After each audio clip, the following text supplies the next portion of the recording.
Yo, my bad. I hit the mic.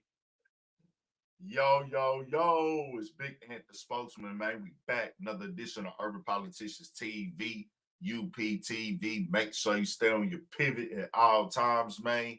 Had to come tap in. One thing about it, three things for show, four things for shit show. We had to come speak with the people, politic and fellowship one time.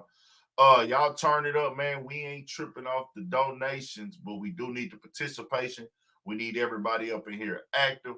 My bad. I'm gonna have myself on the screen for a little bit right here in the beginning because I know I got the video I want to speak on, and that's about everything going on with Boosie and Charleston White and Vlad and Adin Ross. This has turned into a thing now, and why I don't know. Really, I know why, but it's really I expect Charleston White to jump out there, but this is Vlad, in my opinion, from me looking from afar, him jumping and diving in the water and taking it all the way up there for his point of view, and him going to Adin Ross today. All of this is not needed, but it proves so many things on so many different levels, bro, about how uh you see two white dudes that are Jewish beefing and getting into it over niggas. It's like you got your nigga Vlad, your nigga is Boosie, and Adin Ross, your nigga is Charleston White. So they both got their particular niggas that they want to ride for, or they want to say that they holding moral grounds for, or they got loyalty for. It's crazy, ain't it? We got two Jewish dudes beefing over their favorite niggas right now. Adin Ross calls Charleston White Unc. You know, Unc. That's my Unc. And then Vlad doesn't call Boosie his Unc or nothing like that. He's older. But you know, Boosie's his favorite nigga. That's the one he's the heart of that YouTube channel. Probably the easiest to work with and the most profitable. Business is business in their mindset. You know what I'm saying? Makes sense if you just moving off the business side of it. But we're gonna talk about the real. Um, Vlad jumped out there today, and I know y'all probably don't want to see me. Does that bother y'all to see me sitting on that screen right there talking? Because that's a video I dropped earlier today and everything like that. Does that bother y'all? Let me know in the chat, man. Turn us up. Also, make sure y'all subscribe to Studio 56 podcast. Let me know. I need that participation in the chat. I know it's late. I meant to get on here earlier, but I got behind. But I did want to elaborate on this conversation a little bit more to get people to really understand. Shout out to John Grain in the building, Saucy Brown, the Heartbreak Kid, Nicole Williams. I'll let some people join a little bit later, man. But my main goal here is to point out that I'm not gonna let anybody come and choose to be in rap and hip hop, participate in rap and hip hop, profit off of rap and hip hop. Also, not just rap and hip hop, black and urban lifestyle and culture. But then you want to come over here and start waving the flag for the Jewish community. When I say that, I'm going to say this very loud and clearly. Black people in America, we're not raised to hate nobody. We're not raised to dislike nobody as far as somebody about their religion or their beliefs or the color of their skin. Our parents don't raise us that way. It just don't happen.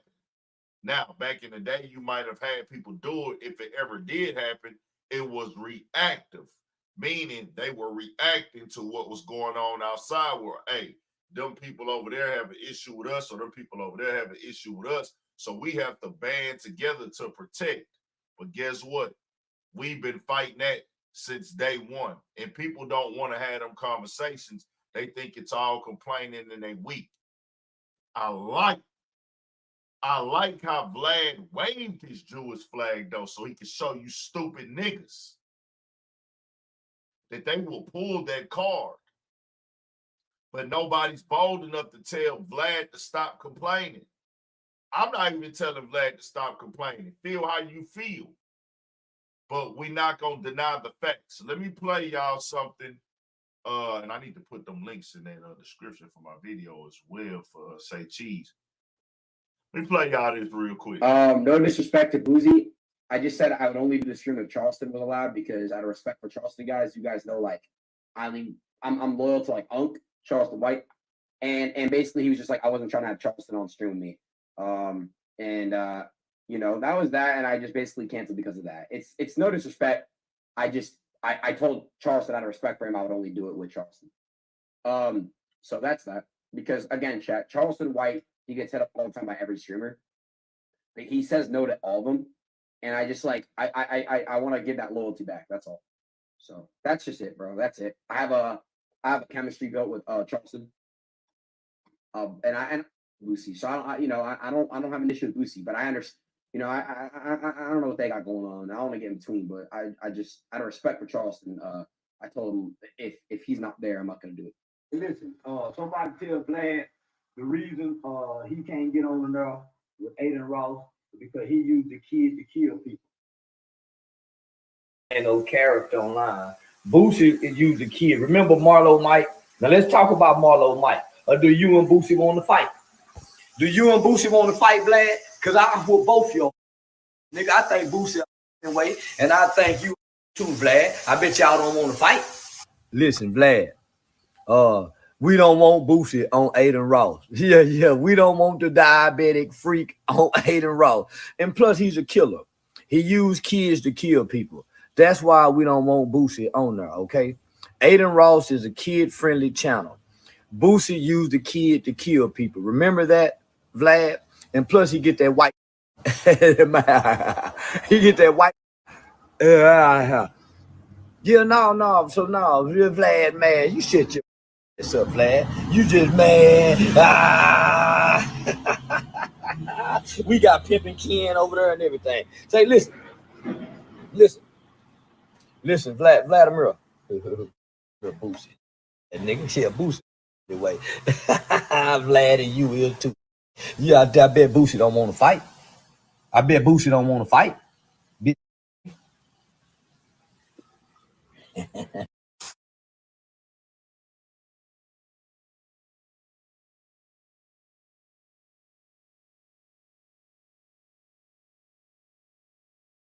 So what I do want to make clear here, y'all, is that I'm not in the space of being between Boosie and Charleston White.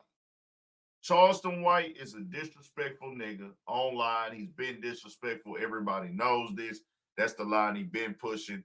That's the line he rolled with. Whatever. That's his way of doing content. That's the way he gets entertainment. That's the way he speaks. That's the way he acts. Now, Vlad popped out here. So, man, hold on. I ain't even covered that stuff up good. I tripped out. It's all good though. So this is the issue I have with this, y'all. Charleston White been crossing the line. Charleston White been being disrespectful. Charleston White, that's what he do. Charleston White says a lot of things that I don't agree with. Charleston White be crossing the line out of pocket. I wasn't raised that way. But what we not going to do is you're not going to go get money with Charleston White. You're not going to bring him on your platform. And then all of a sudden, when Adin Ross cancels a stream with Boosie because he wants to be loyal to Charleston White, now you want to bring up what Charleston White has spoke about with the Holocaust in the Jewish community. Vlad, you're not going to do that. And I'm not with that. Don't try to make this a conversation. This is not downplaying what the Holocaust is. This is not downplaying what the Jewish community went through with the Holocaust at all. It's the way you're weaponizing the conversation. You're weaponizing it.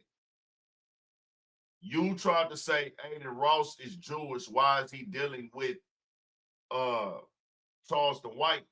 Nigga, Charleston White been disrespectful, and he been crossing the line. He was disrespecting Nipsey Hussle before he came on your channel. He was disrespecting Kobe Bryant, Trayvon Martin, everybody. And see, Vlad, you went on to Drink Champs and you admitted to being racially insensitive, I think it was. Racially insensitive. You've admitted that you are that because you're white. There's things that you're not going to understand. Well, let me tell you something, Vlad. This is one of those moments where you want to get all this money with niggas. You pro bullshit from them. You promote and push and highlight bullshit from niggas on your Instagram page all day. But now because you feel like it's not fair to somebody that you rock with or somebody that you like, you want to bring the Jewish role into this. Bro, Boosie is not Jewish. Boosie is not Jewish. Now, is it right to do Boosie wrong on the stream side of things? Of course not. I'm not pushing. Of course, that's not right. I'm not pushing for Boosie to not be able to go on the stream because Charleston White and da-da-da-da. But Vlad, you already chose to not rock with Charleston White no more. So how you going to tell Adin how to run his business? You don't want nobody to tell you how to run your business. So how you going to tell Adin Ross how to run his business, bro? That don't make no sense. And to be clear, Adin Ross is not a kid-friendly platform. Adin Ross is not a kid-friendly platform. In no way, shape, form, or fashion. They crack such jokes on there, and it's men sex playing men. Charleston White said their platform was kid-friendly. There is nothing kid-friendly about that platform. Now, what is kids over there? The viewership is kids. It's a younger audience. But that is not a kid-friendly platform. They gamble on there all day. What kid watches people gamble? Y'all know any? Let me know something. Turn us up too, man.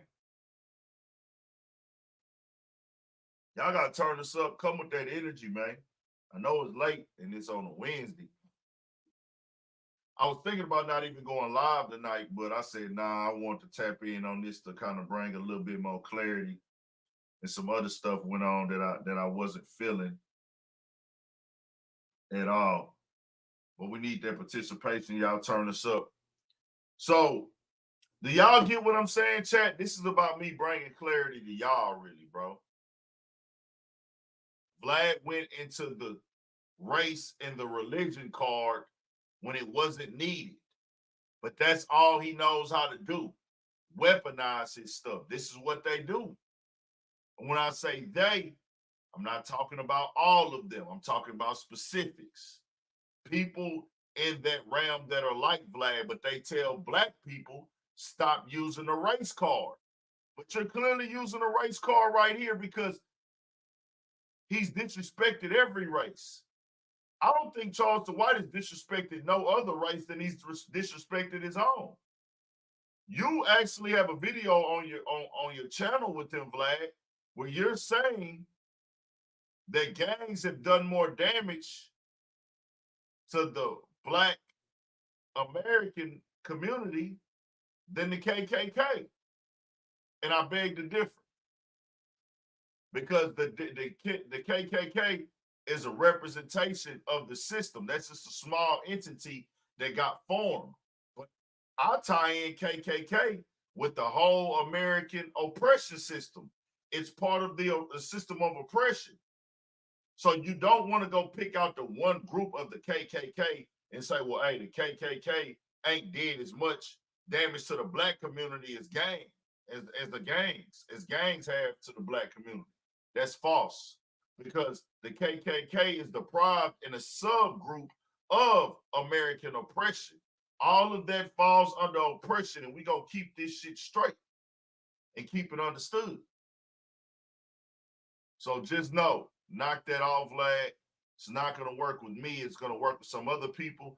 And the line is open. If Vlad ever wants to get in contact and holler at me, but I'm not gonna kiss your ass. I'm not these other niggas.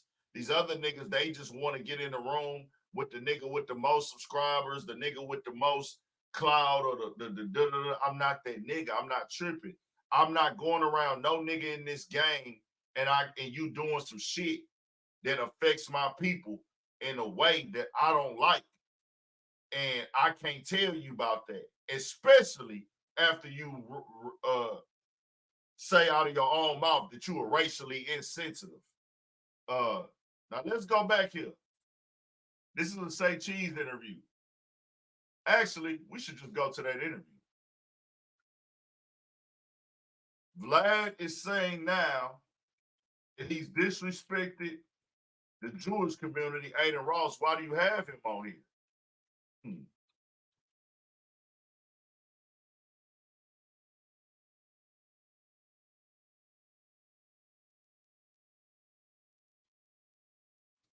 I do have a short video on this topic. If y'all want to go check that out, we're gonna ride this conversation for a little bit, and we'll move on. Let's go to this right quick. Turn us up, man.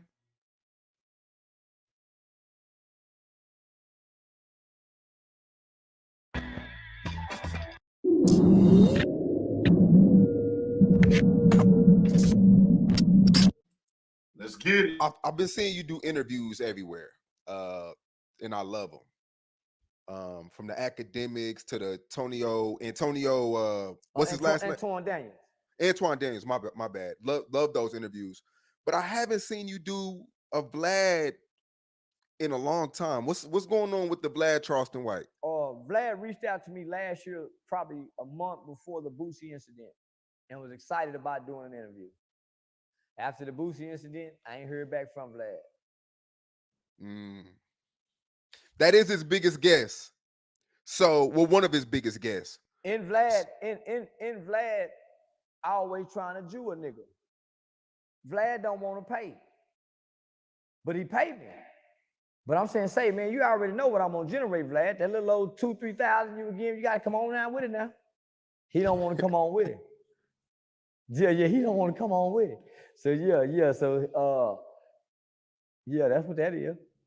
So you feel as though he picked Boosie over you, type of. It was very clearly, because when we was communicating, it was a lot of excitement about a new interview. But remember, Boosie came out and said, whoever interviewed Charles and put these people on the platform, you really going against, so he made that clear. I ain't mad. Yeah, I ain't mad. Yeah, he picked Boosie. It was very clear. Because I never heard back from him. And we was in, talks and communication. Damn. His loss, not mine. Yeah, his loss, not mine. What if he reaches out again? I ain't mad at him. I still fuck with him. Yeah, that's real. I still fuck with him. That's real. That's real. And I love that you don't take this shit personal. No. Oh, man, he ain't done nothing to me. Oh, I ain't done nothing to him. Me and T.I. really ain't done nothing to each other, homie. Me and Boosie ain't done nothing to each other. For us to have these kind of feelings where the niggas who watching my videos saying, man, I hate that bitch. Homie, I ain't done nothing to you to feel like that. So ain't none of this personal, homie. I come to entertain. I come to the internet to entertain, be entertained, and monetize. And that's what I was trying to explain to this guy in Phoenix when I was at Super Bowl. People have their things to say, and I'm like, Charleston White is playing on y'all, like you like to say. This. Dude, I want to make this part of the thing clear, bro.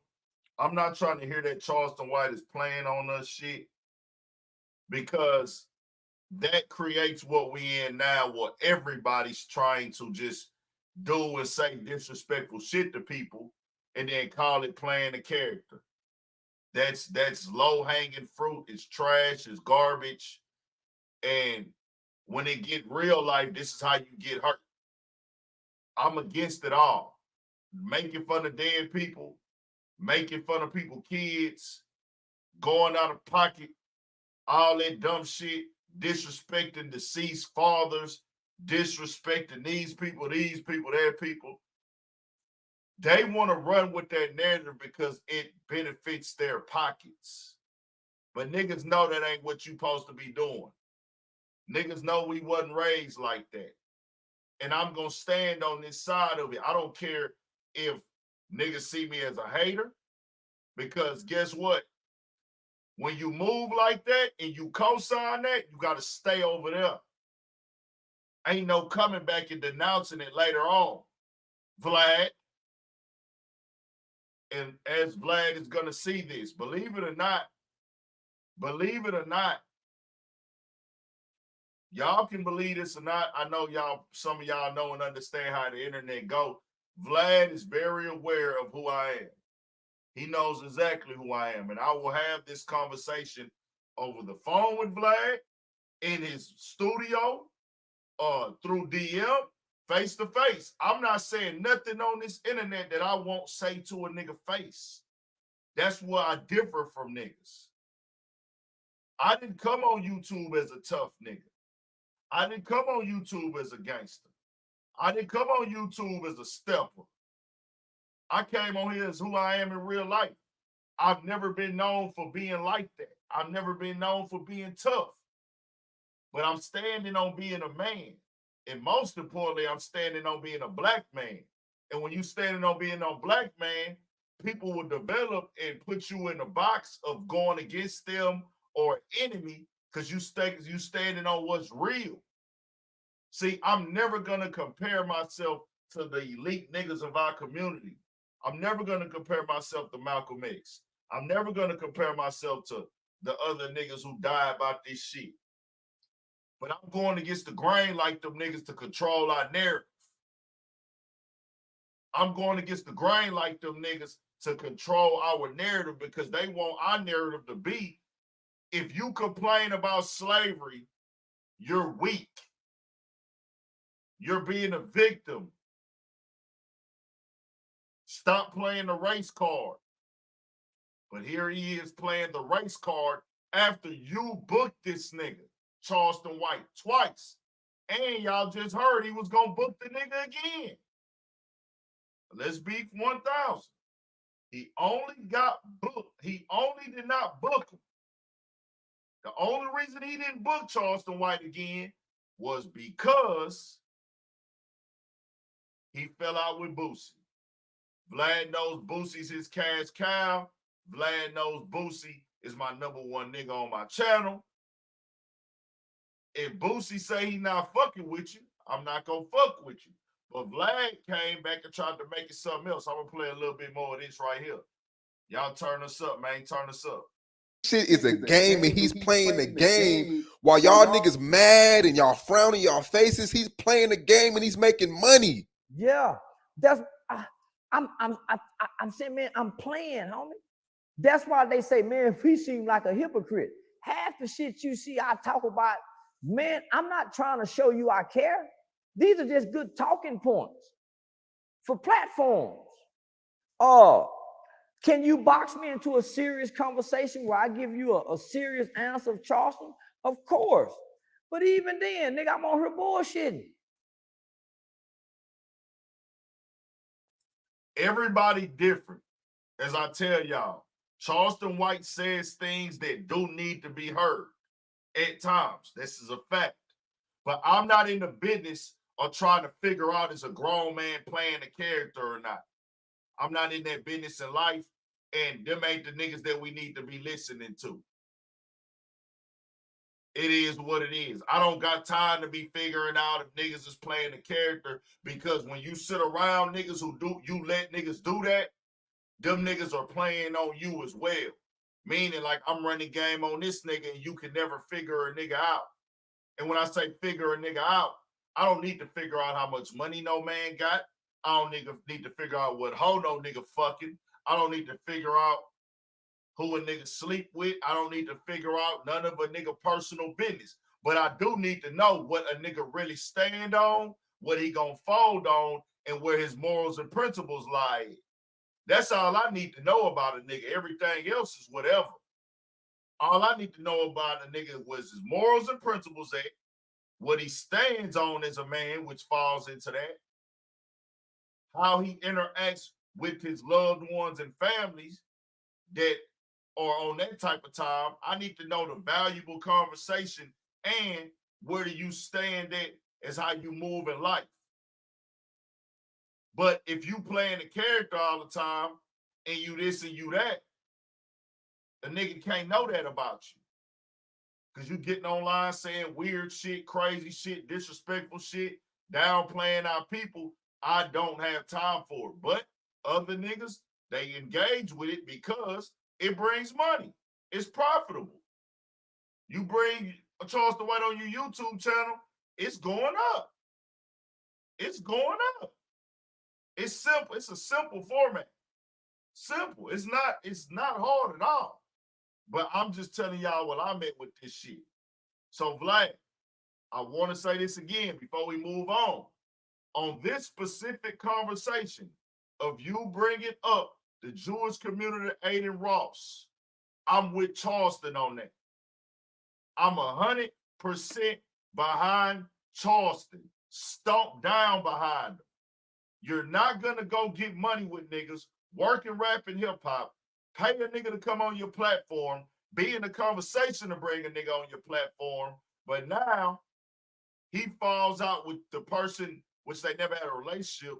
They got into it, which, don't get me wrong, Boosie has every right to feel how he feels. Boosie ain't did nothing wrong right here. Vlad, if you want to make that move, that's cool. Hey, I want to be loyal to Boosie. Okay, cool. You can't tell Adin Ross, nigga, don't be loyal to Charleston White for this reason and that reason. The fuck is you, nigga? And as I said before, nigga, as I said before, these are two Jewish dudes having a beef over they niggas. These is two Jewish dudes. Vlad is 50. You are old enough to be this nigga Adin Ross daddy and then some, nigga. Vlad is old enough to be Adin Ross daddy at an adult age. At an adult age, nigga. Vlad is 50. Adin Ross is like 22, I think. You old enough to be this nigga daddy. And you calling him lame and stupid and fuck him because he working with somebody that you don't like. That ain't how they go, Vlad. At all. So let's play the rest of this Charleston White stuff. And then we'll move on to the other clip. Now this clip here happened, let me tell y'all today.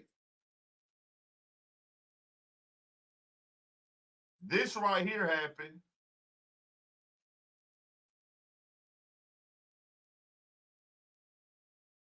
February 20th, my bad. February 20th, 2023. The beginning of last year. So this is a little bit over a year old. Let's play some more. Yeah, we're going to have a great dialogue, and you can see the intellectual side of Charleston. Man, I'm still bullshitting. No matter how real I sound, I'm still bullshitting. I don't do wrong in real life, homie. So in my mind, I'm a good person in real life. I come online to play a villain, to be a bad guy. Or because I know that's what sells. Every movie have to have a good guy and a bad guy. I permanently play the bad guy online. That's the whole role. In real life, they say, oh man, that nigga OG kind heart. Yeah, that nigga just playing. So I'm effective in what I'm doing, obviously, because people are stuck on this persona and this character that I portray and display so well.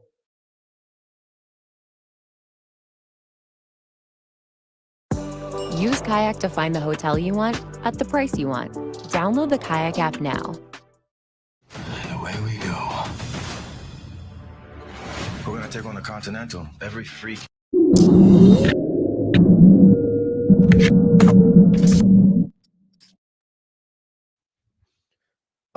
now Vlad TV, Vlad seemingly responded to what you said about him picking Boosie over you.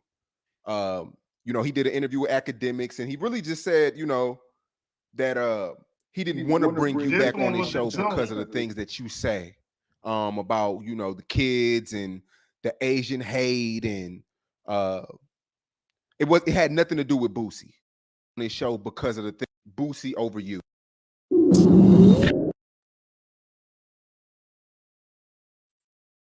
The first Say Cheese interview we did that we just watched, that was in February of last year. This one was in June. Vlad had went and did an interview on Academics. And I remember this because I'm subscribed to all these channels. I see them on my TV when I cut the TV on and subscribed in order. I can go back, watch it all and everything like that. So I'm subscribed in my living room. I'm subscribed to everything on the YouTube that's going on right now. I'm not going to sit back and watch Vlad push this on a black man. I don't care how much I don't agree with what Charleston White do or don't like. I'm not watching you push this Jewish flag or this Jewish conversation on no brother when you done got business, you done business with this brother. You in the black business, you in the black culture, you in a black lifestyle, nigga. Don't come over here and try to say, oh, you did this and did this to the Jewish community when you promote our community killing each other every day.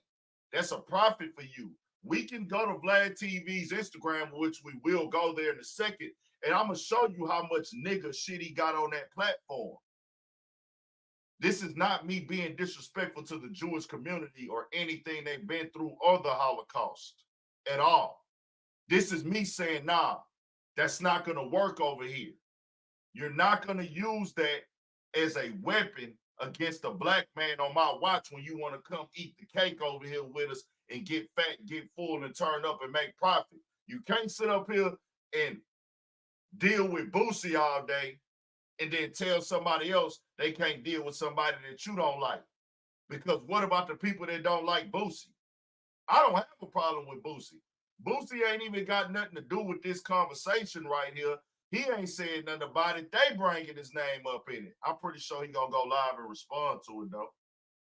Or somebody hit us with a super chat. Support black business. Nah, shout out to HE. Nah, for sure. If you can, support all black businesses. Especially if they doing good business. If black people doing good business, man, support it, bro. If they got something that they doing a good job on and you like, man, don't look at it as competition. Support that shit if they doing some good shit.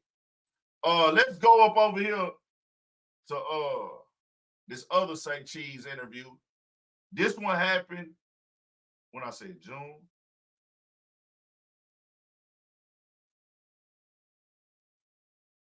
June 1st.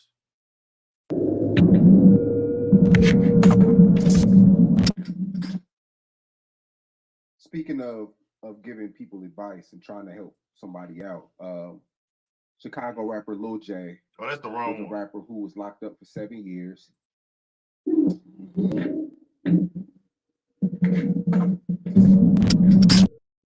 My bad. Now Vlad TV, Vlad seemingly responded to what you said about him picking Boosie over you. He did an interview with Academics, and he really just said, that he didn't want to bring you back on his show because of the things that you say about the kids and the Asian hate, and it had nothing to do with Boosie. Basically, that's what he was saying. Two weeks before me and Boosie got into it, me and Vlad TV was scheduling an interview. 2 weeks before we got into it, we was in talks and communication of doing another Vlad TV interview. So yeah, Vlad lying. I don't know how Vlad can have a problem with anything that I've said or done. He put rappers on there who talk about killing people. Not only that, he put rappers on there who actually are accused of killing people. Not only that, he put mob gangsters on there who actually killed multiple people. He don't go get their victims. Not once have I seen not one killer on Vlad TV apologize to their victims, and they gloat in their crimes. They gloat in their crimes. Not once have I ever seen Vlad pay homage to no victims of all the people he's had on his platform who are known convicted killers, murderers, gangsters, and everything. I'm playing. I've never done none of what. So for the people that don't know, Vlad came with the tweet. And this is why I'm saying you can't do that, Vlad. Not with me. You gonna better do it with certain niggas on the internet, but I'm not I. I don't care how much Charleston White say and do that. I don't agree with. We not finna do that though. You not finna come on here and try to say, well, nah, you done already brought him on your platform multiple times and was trying to get him again.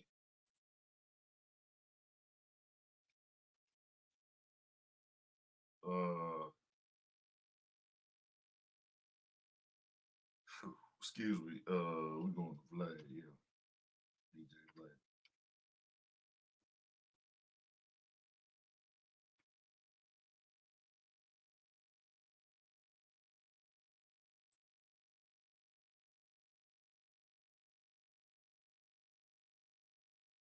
Damn, I thought I was on his Twitter. Hold on.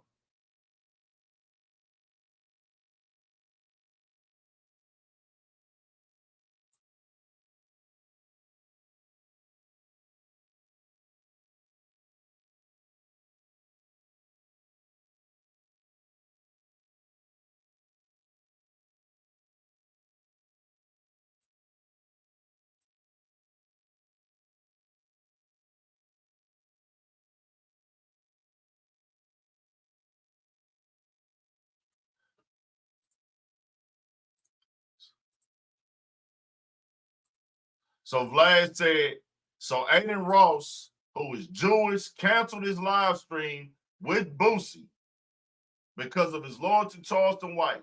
This is after Charleston White said he loves Hitler and the Holocaust was fake. Adin is lame as fuck for this. Fuck Adin Ross. Vlad. You interviewed, y'all niggas interview serial killers. Vlad. You think you saying fuck somebody because he said something? This is why I'm telling y'all I'm not in between. I'm telling y'all I'm behind Charleston White on this conversation and this topic. This one only.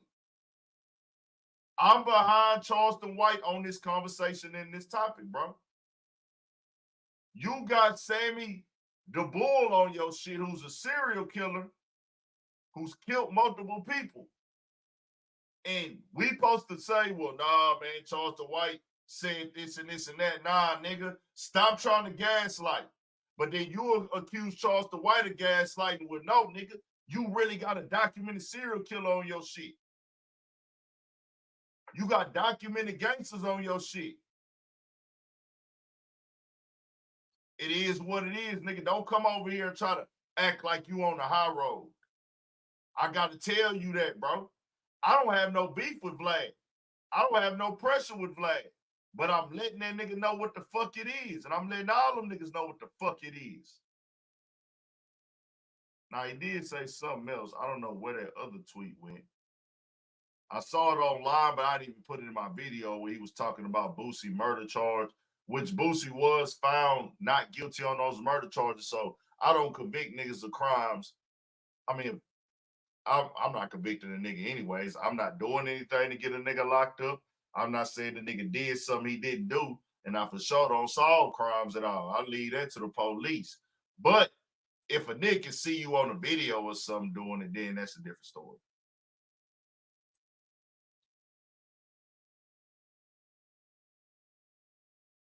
So he's trying to go at Adin Ross now. Vlad, knock it off, man. And like I said, most people don't care. I'm just pointing out, Vlad, if Vlad did not jump on that Jewish train today, and when I say jump on the Jewish train, try to use being a Jew to why this should be canceled, I wouldn't even be talking about this shit. For real. Just keeping it all the way 1,000. Let's move over here to this other tweet he put out there. He says, so after talking to Boosie, here's the whole story behind the Adin Ross and Boosie canceled live stream. Adin personally reached out to Boosie and agreed to pay him to be on live stream. 2 hours before they were about to start, Adin's assistant called Boosie and changed the terms of the deal. He told Boosie they need to have Charleston on the stream as well, knowing that Charleston talked about Boosie's kids in the past, so it would go viral. Boosie turned it down. Adin lied about turning down the Boosie stream because of his loyalty to Charleston. He did a bait and switch with Boosie, and it didn't work. Scumbag behavior. Vlad, your whole platform is about going viral, nigga. It's all about bait. It's all about shock jock shit. Knock it the fuck off. Yeah, it's not right for him to do it like that. Don't try to tell Boosie at the last minute another nigga's gonna be there. That's a fact. He shouldn't. But Vlad, you 50 telling you trying to go in on this 20-something-year-old, which he's another one that's just doing whatever to get the views. Do your thing too, whatever that's what y'all want to do, that's y'all lane. Vlad, you was in your 30s instigating beef with niggas. Joe Budden, all them niggas, you was in your 30s instigating beef with niggas, and you still do it today. We coming up on that year interview of BTB Savage, by the way, y'all. BTB Savage interview coming up on the year. If that ain't some bait ass shit, I don't know what is.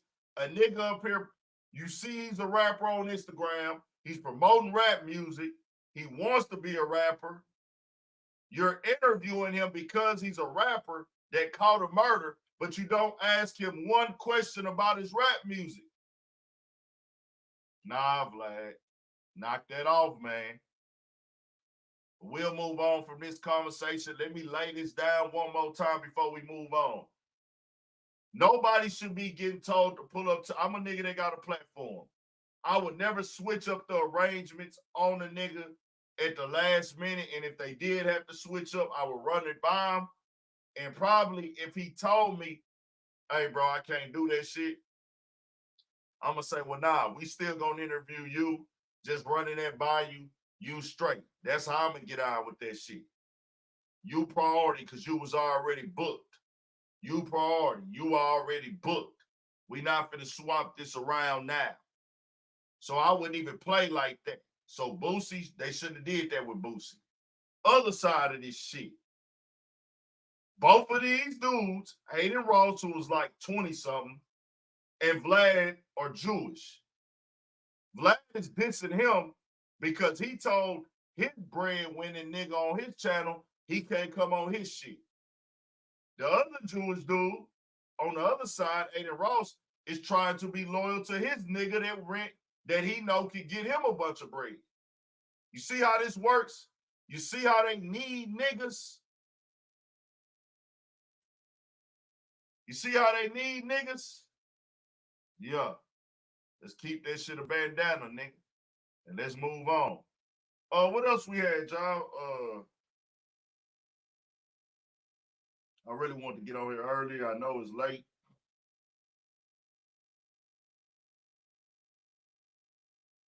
I just want to explain that a little bit more, bro. Our family our people don't raise us to hate. Our people don't raise us to go outside and be against no community. We are black. We accept everything, and we probably be accepting too goddamn much. We got our little codes and guidelines, but our parents ain't never told us to not care about the community or not care about the Holocaust. But we do need to have it understood, nigga. We still suffering from oppression today. Niggas is still getting lynched in America today. Y'all have seen the stories I done covered on this motherfucker. Rasheem Devon, nigga. The Wade family. All of them people.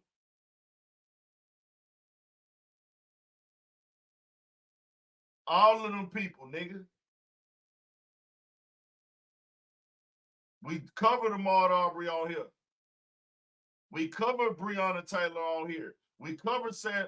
I don't think I was doing YouTube when Sandra Bland passed. We was at the George Floyd March, nigga, on here. So we not gonna play this shit, bro. Shout out to Phoenix on the donation, man. Appreciate that. Appreciate that. I'm gonna let some people join in a little bit. Y'all gonna better speak y'all shit and everything. Oh yeah, Vlad. Also, before we move on from Vlad, Noriega, I still have not watched that whole interview, and I ain't gonna lie, I'm not gonna watch it. But it don't sound like you question Noriega. Me and you can have that conversation as well, G. There's no pressure, there's no beef. I just need to know where you at with it, because where you at with it right now is it ain't something I agree with, and I gotta say that, and it just is what it is. If you asked him about the minister, I respect that. If you didn't ask him about the minister, Noriega, I can't respect that, man. I can't respect that, because that was the reason why you said you wasn't rocking with Vlad no more. So you played the black card and what you should play, because everybody else played a race card, as they should. You supposed to have pride in your race. When you Mexican, you supposed to ride for Mexicans, as they do. When you Venezuelan, you supposed to ride for Venezuelan, as they do. When you El Salvadorian, you ride for El Salvadorian. You are supposed to be on code. Asians be on code with Asian. Indian be on code with Indian. Arabic be on code with Arabic. The only one that don't be on code is black being on code with black. That's what we lack. We don't be on code when it's time to be on code.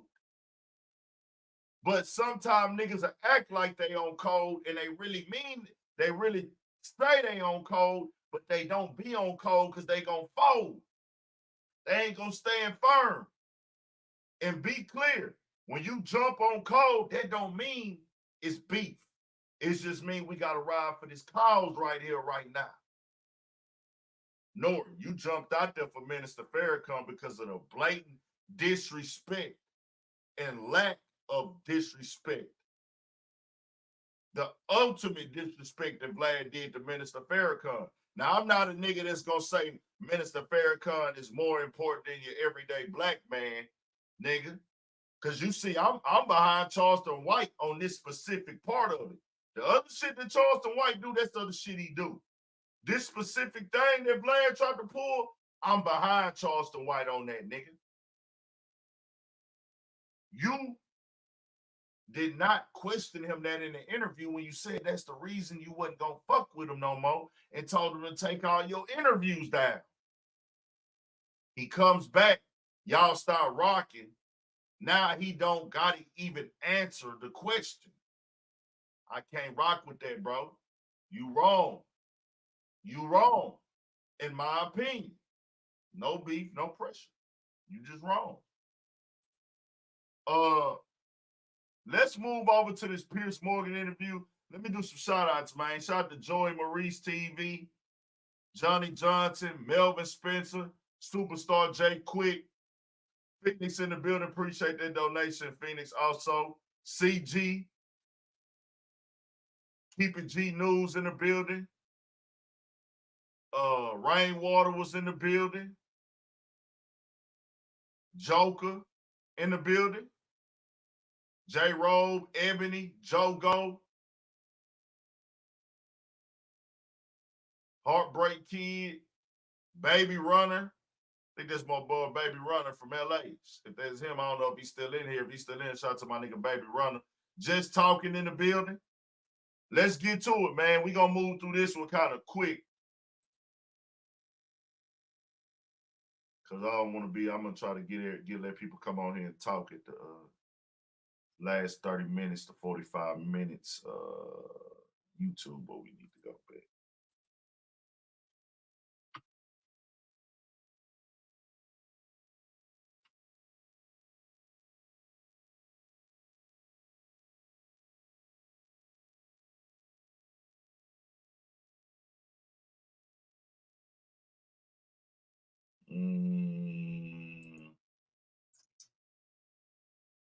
What the fuck was I looking for?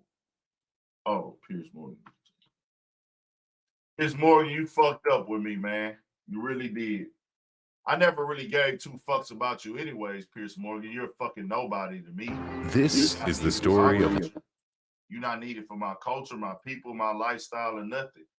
But you have a following. I don't know exactly what the fuck you do over there where you from. But, I mean, your opinion doesn't mean shit to me, neither do you. And then now you just showed me that you are a piece of shit. A complete piece of shit. So it's really fuck you, Piers Morgan. Straight up. Because you're not my kind, my nigga. And then the thing is, you're older, so you really already set in your fucking ways. And that smart ass mouth of yours, we don't tolerate that in the States. You ought to do more research before you talk to niggas. Because niggas, that what needs to be explained to you, you know, as Vlad has said himself as well. Maybe you get some pointers from Vlad, Piers Morgan. You get some pointers from Vlad, racial insensitivity or whatever the fuck they call it. Racial insensitivity or racial negligence because you don't understand what it's like to be black. In a black community, we don't talk to niggas like you talk to Ja Rule. Because that'll get you punched the fuck down. Or worse. I'm glad Ja Rule kept his cool though. That's what you should do. I probably wouldn't have kept mine. So I don't fucking need you. Neither do Ja Rule. He added LMAO, laugh. So for people that don't know what happened last week. So what happened last week? What happened last week was this nigga Ja Rule couldn't get into the UK because of his criminal record. So with him not being able to get into the UK, it fucked up everything for him. He on tour out there. Supposedly, the venues was 80, the tickets was 85% sold, but they didn't let him in there because of his criminal background. Fucked up. Fucked up. Out of pocket. I don't agree with it. Ja Rule case is old, bro. That charge is, bro, that charge gotta be 17 years old now. It's fucked up. Ja Rule served his time and still hunting him. I tell Ja Rule this, though. I fuck with you, G. No problem. I ain't got no issue, but hey, bro, go and get that chain a little bit longer, my boy. I ain't gonna play. All right. Hey, Ja Rule, it's love, G. It's love. Ja Rule, it's no problem. It's murder. But nah, nigga, that choker look like you about to murder your goddamn self. That nigga Ja Rule. I fuck with you, G, but we got a rake on that. We got a joke on that little chain. We them chokers, bro. Niggas was out of pocket for having them chokers in the first place. Bro, it was some niggas, bro, they chain used to be this damn tight. I ain't gonna lie, bro. Niggas was out of line for them chokers, dog. Niggas was out of line for them goddamn chokers, man. Am I wrong? Am I tripping? My nigga Ja Rule is murder. That nigga about to murder his goddamn self with that tight ass chain. I fuck with you though, John. But Piers, I don't like y'all choosing. I don't like y'all making a decision and having an option to involve yourself in nigga business. When y'all decide to get in nigga business, you need to play by nigga rules. If you want to be around niggas, we got a certain rules that you gotta play by. Because as niggas, when we go to white establishments or Mexican establishments, or we in the place of other people's culture, we gonna play by their rules. We gonna speak respectfully around them. We know not to ask them certain questions. We know this. That's how we operate. That's how we raise. Our parents raise us when we go to somebody else's house or somebody else is giving us a piece of their time. Be generous, be respectful, have hospitality. But see, entitled motherfuckers like Piers Morgan, who ain't from over here, he just want to capitalize off of nigga business. You don't understand that. Let's see what he had to say. came from your old rival 50 Cent, who replied to your post on X by saying, ha, ha, ha, ha, ha, ha, ha. I did not have nothing to do with this bleep not getting in, lol. He added LMAO, laughing my ass off. I got juice all over the place, sucker. So he was obviously thrilled that you weren't allowed into this country. What's your response to 50 Cent?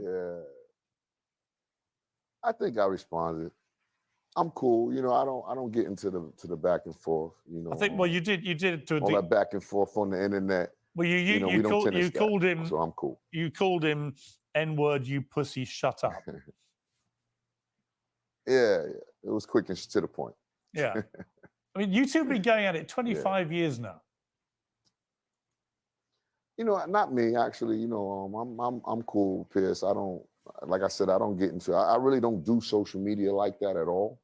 You know, I post some, you know, of course, to promote some of my things and, you know, that sort of thing. But I'm really not the social media guy like that. So, you know, I don't really get into the back and forth with him. I mean, you told Vlad TV, I hate the fact that every time I do an interview, he has to get brought up in my interview. I hate we're connected in that way. We really have nothing in common other than from the same neighborhood, which is obviously Queens in New York. I'm a stand-up N-word. You can say it, I can't. He's not. I mean, what do you mean by that? I mean, you're obviously similar backgrounds. You come from the same part of New York. You've both been huge hip-hop stars. Why are you stand-up and he's not? I mean, you got to kind of be from where we from to understand the terminologies of that. But you know, it's some of the things that I spoke about earlier. You know, those are real man things. You know, taking care of your family, taking care of your kids. You know, putting your kids through college. You know, being a real father to your family and your children. You know, those are stand-up things. You know, so in that aspect, you know, I'm very, very stand-up. And why is he not stand-up by comparison? I mean, Piers, you're a pretty smart man. I'm assuming you probably know the answer to that question. Well, I've known 50 you know, Cent a long time. Yeah. I personally interviewed him several times, always got on fine with him. But you guys have had this thing going for a quarter of a century. And it's interesting to me that you know. Well, next time you interview him, Piers, ask him these questions about me. Well, I will, but just when I do interview him, I want to better say to him, Ja Rule says you're not a stand-up guy because. Fill that sentence for me. Yeah. Fill that sentence for me. Piers Morgan, the fuck is you talking about? See, this is what people don't understand. This is like you talking down to a nigga. You talking to that nigga like he a kid. And I don't believe y'all do that where you're from. I believe you pick and choose and decide, oh, he's a rapper, he's hip-hop, and I can talk to him that way. Oh, I want to be able to tell 50 Cent this when I talk to him. Fill this sentence in right here for me. Really, nigga? Fill this sentence in. What am I in fucking high school? What are we in middle school, nigga?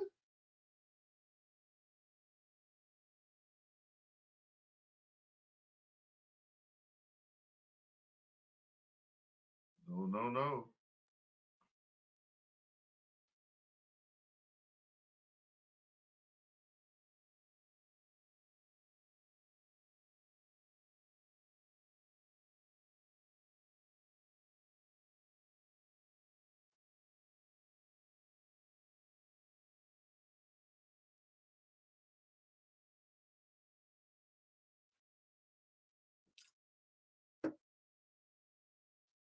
Turn it up. Yeah. Well, he knows. You know, he knows. Yeah, but I don't. He knows. Well, that's okay. You're not supposed to, Piers. Well, you can give me some meat on the bone. Give me some bit of the beef bone. Listen, Piers. I'm not here to talk about this. I'm here to talk about my tour, my UK fans that I love, and how we're gonna, you know, spin this situation into a great one for them, and bring them this tour. So that's the the gist of what I'm trying to do and what I'm doing. So, But if he's I watching, don't worry about what he's talking about. if he's watching this interview, what's your message for him? I don't have one. Good luck to him and everything he's doing. He's another black man. I wish all of us luck. I'm looking for everybody to win. I don't have competition, Piers. I compete with me. That's it. So, you know, those things, like I said, there's no message to be sent. Who would, out of interest, who would win if you had a fight? You see what I'm saying? Y'all see what I'm saying? Who would win if y'all had a fight? Look how old this guy is, bro. He thinks that Ja Rule is a pet nigga. Stay out of nigga business, man.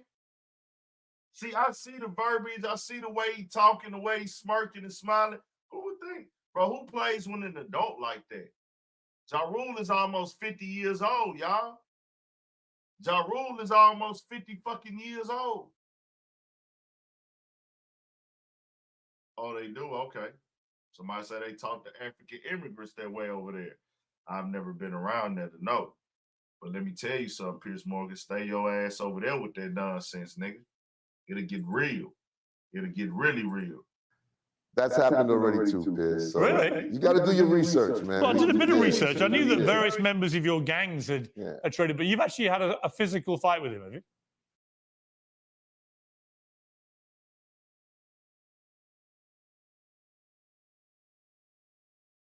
Bit of research. I knew that various members of your gangs had traded, but you've actually had a various members of your gangs. Various members of your gangs.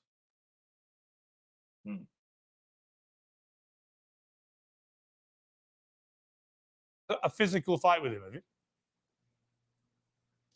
Yeah, absolutely. Who won? Absolutely. Yeah. I did, Piers. Come on. Really? Man. All right, I'm done, Piers. Are you asking all these crazy questions, man? Like you want the fluff and flatter. I don't do that. You know what, Jarl? I've always wanted to interview you. Laid back individual. I've always wanted to interview you. You're in the internet foolery. You're in the news. I'm just letting you know. No, look, you're in the news here for the reasons we've discussed. I think I've given you a very fair chance there. And some probably quite good advice. I'm just curious. I want to just touch on a few other things. And that rivalry, obviously, him tweeting what he did, is just another example of this rivalry that never goes away. And I'm curious, knowing him. It's a one-sided thing. It's a one-sided thing, Piers. Yeah. It's a one-sided thing, Piers. You never see me say anything about it.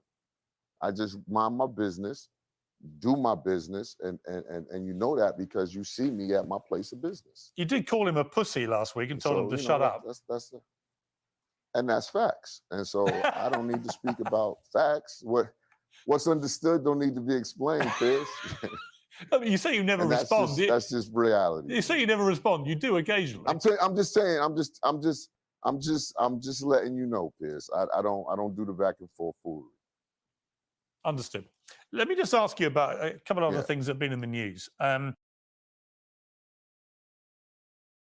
Look what he does next. Look what he does next. One is the big controversy about, I think a guy is a friend of yours, which is P. Diddy, Sean Diddy Coombs. What's your take on what's happening with him? Again, man, you know, it's another black man in this industry going through some unfortunate, you know, circumstances. And so, you know, I wish him luck as well with everything he's going through. And, you know, you know, and if there's victims in this, you know, I can't speak on things that I don't know about, Piers. And so I try not to. I try to leave those things to those who do that. That's why people have podcasts and stuff like that. They talk about these things back and forth.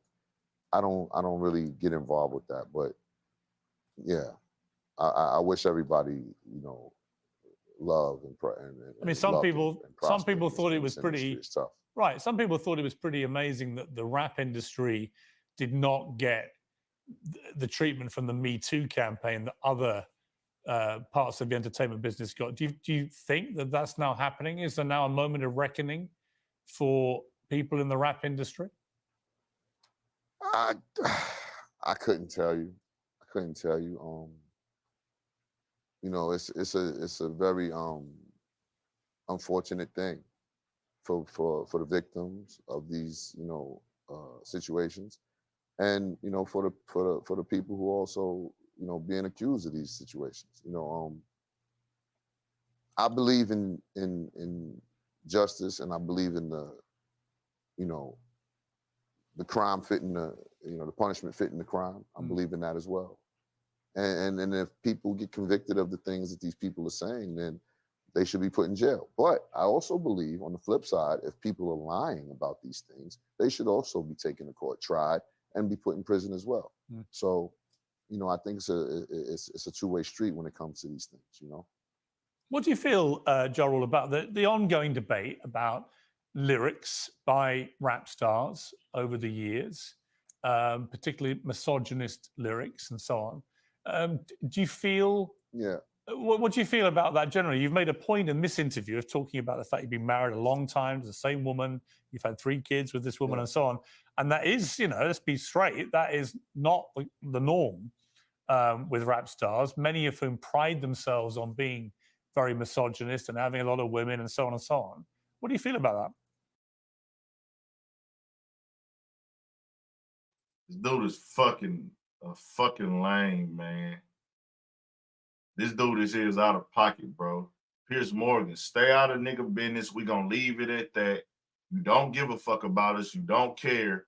That little slick ass tone. You don't talk to no man like that, bro. You don't cut niggas off when they answer questions because they not answering it the way that you want to answer it. You don't slick talkers. You would never do that in person, bro. That is fucking pathetic. I have no side in the beef between Ja Rule and 50 Cent. They did what they did. They went through what they went through. You know, shout out to both of them niggas, bro, doing their thing still, bro. But all that old slick ass weird shit, Piers Morgan, we not fucking with that, nigga. And I'm fucked up about this shit because I'm seeing a white man playing on a black man. What you need to know about where I'm from, anytime I see an older white man at your age playing on a younger black man, you know exactly what I'm gonna think and what's gonna come up in my mind, my nigga. So that's that. We off him. Let's move on. Y'all turn us up too, man. Come with them likes, bro. Come with them likes, man.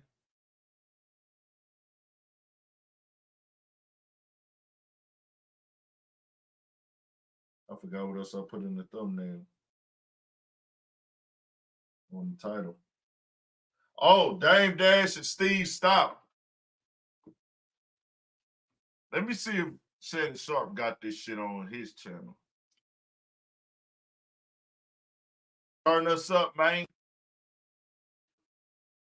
If anybody I speak on this platform has a problem, the line is open for y'all. Y'all can tap in. So Steve Stoute said a lot. He spoke a lot of shit on names in this interview with Shannon Sharp.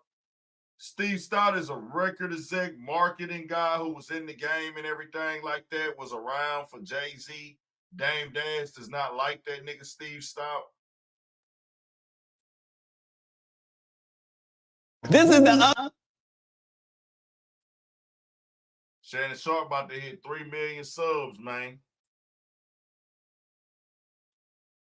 So the clipped up parts in this, I know he gave some he gave that nigga a bad motherfucker, bro. He gave, bro, he kind of played Ja Rule, bro. He didn't kind of play Ja Rule. That nigga did play Ja Rule, bro. He played Ja Rule in this interview. Is my music?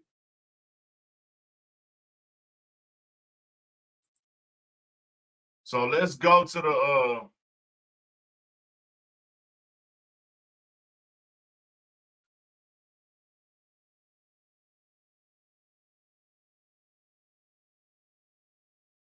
so they took Shannon Sharp to the projects outside. He went to Queens.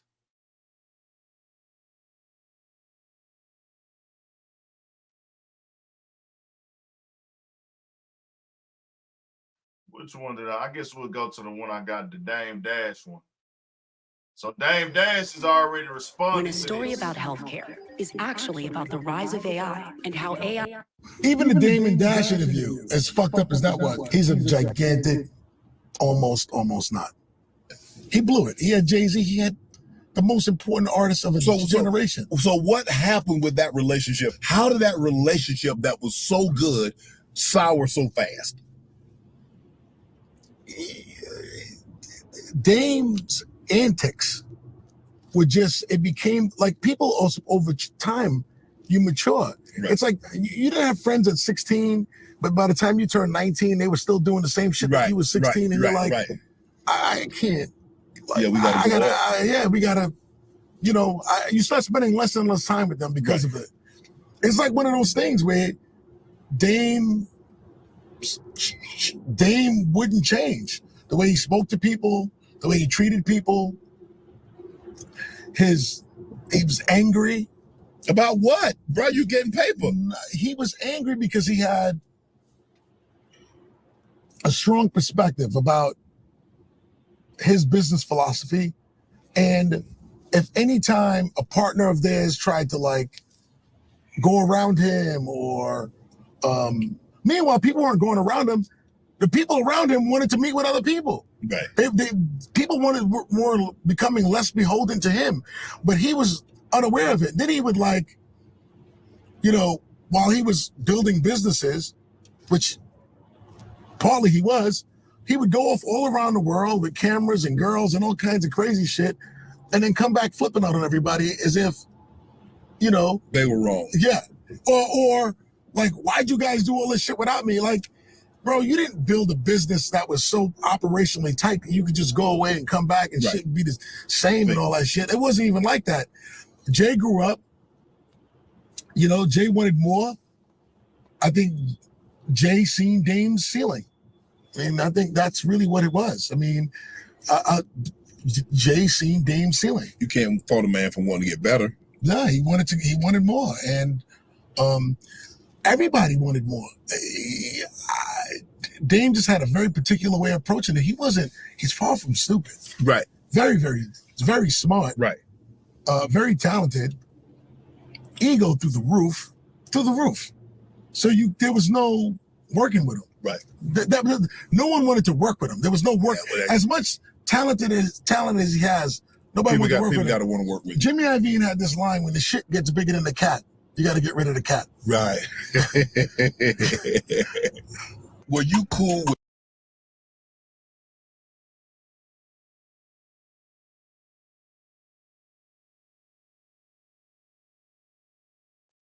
My bad. I think a lot of people probably remember. I know a lot of people probably remember. If you don't know, you can go look at it on Choke No Joke YouTube channel, like the final days of rock. DJ Blackman, yeah, he does own United Masters. United Masters is a distribution company, but I want to say it's more of a like independent distribution company. I don't hold me on this and don't weight it all the way. I would have to look up more into it. I want to compare like a United Masters to the distribution streaming record label, kind of like an Empire, where you're signed, but you're not signed to one of the main major labels and shit like that. So there's things that you probably can get from United Masters that are above not having nobody in your corner at all, but you probably not all the way. But then again, who knows nowadays, bro? I don't know. But I know Steve Stoute is most definitely tied in, if not the owner of United Masters. That is true. So that's his side of it, but Dame didn't go into detail. But let me just go to Instagram so I ain't got to change the page. Because I did want to show y'all something else this nigga said.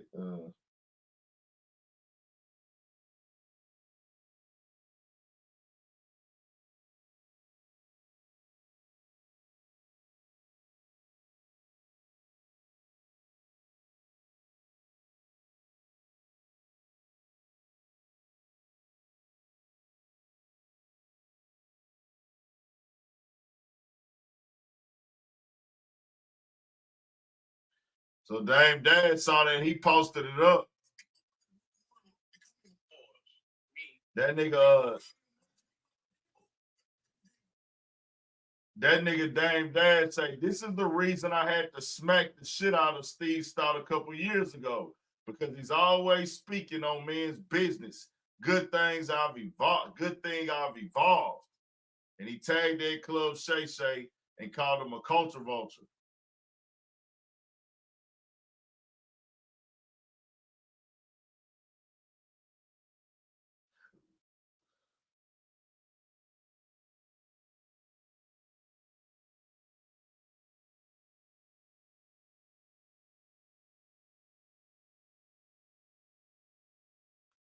I think I'm gonna do a video on that in the morning. Dame Dad say he slapped the shit out of him. I don't know, but that just makes for a good video from Dame. I'm a fan of Dame Dash, bro. I'm a fan of Dame Dash. Now, I do understand. I'm not going to say I can't, because the game is the game, right? And if you trying to maneuver and work at the highest level of these labels and these institutions and these behind the scenes and be in the industry, you're going to have to play their game. So that means you will have to tone it back. Now, you can stand on your business, but you can't go in there turning up like that, because they're going to box you out, especially if everybody on your team ain't really for that and you think they for that. From the way I sit right now, and I was not there, Jay-Z wasn't with the let's go in the office and say fuck them and make them bend for us. Because I'm a nigga. I'm a nigga. If my team, if we own that with the labels and we own that in the offices, nigga, we own that. I'm down to go up into the labels and go against the system and, hey, nigga, fuck everybody in here. Nigga, we make the rules. Nigga, y'all do what the fuck we do, nigga. Nigga, y'all do what the fuck we do, nigga. We talk about what we gonna do, nigga. We run it how we gonna run it, nigga. Y'all ain't got shit without us. I believe in that. I believe in that mindset. The people that control and run the labels, they need us more than we need them. But what happened is they know that. But the thing is, we don't know that. But we still playing their game. They own and control the industry. Kanye just exposed it, bro. It's all a monopoly. America is ran like a big monopoly, bro. You look at it. The highest levels, now I'm talking about the highest levels, everything is monopolized under one umbrella. The record labels have bought into the streaming platforms, meaning we doing direct business and things like that with y'all. Kanye just showed y'all with him and Ty Dolla $ign album, they got the #1, #2 album in the game, meaning they're streaming the most. But when you go to the app, they're not on the home page. They're not on the what's new page. They're not on the what's hot page. They're not on the trending page. How are we #1, #2, #3 after a couple weeks when we already went #1? How are we not on trending? That doesn't make any sense. That doesn't make any sense at all. That lets you know it's all a game being played. But I'll tell you this, if you moving like that with your team and your entity, your whole team got to be wanting that same passion of being a boss, wanting to do it their way. Fuck what everybody else talking about, nigga. They got to bow down to us. That's how Dame was moving with Rockefeller. Gift and a curse, but I'm not against it, bro. But I do understand if you want to maneuver, you want to be in the business, you do gonna have to tone it down to get by if everybody on your team ain't on that same type of time. Shout out to Dame Dash though, bro, because Dame Dash, bro, that nigga he been spitting jewels, kicking jewels, dropping jewels, my nigga. It's a fact. It's a fact. Now, another thing with this interview that I do want to see if he talked about,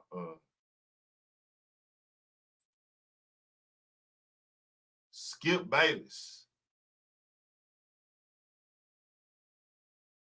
That nigga brought up Skip Bayless.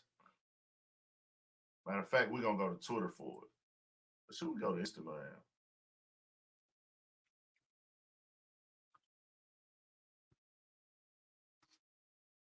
He called out Skip.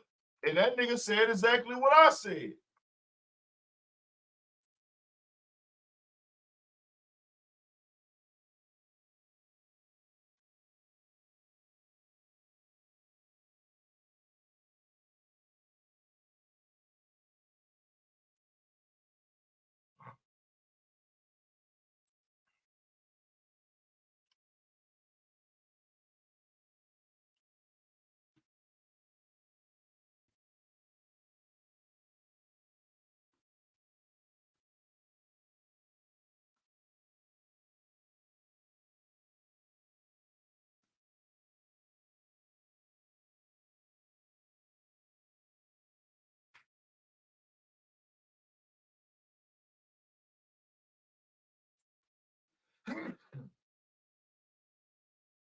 Trying to see what happened. It was something about Skip Bayless. Here you go.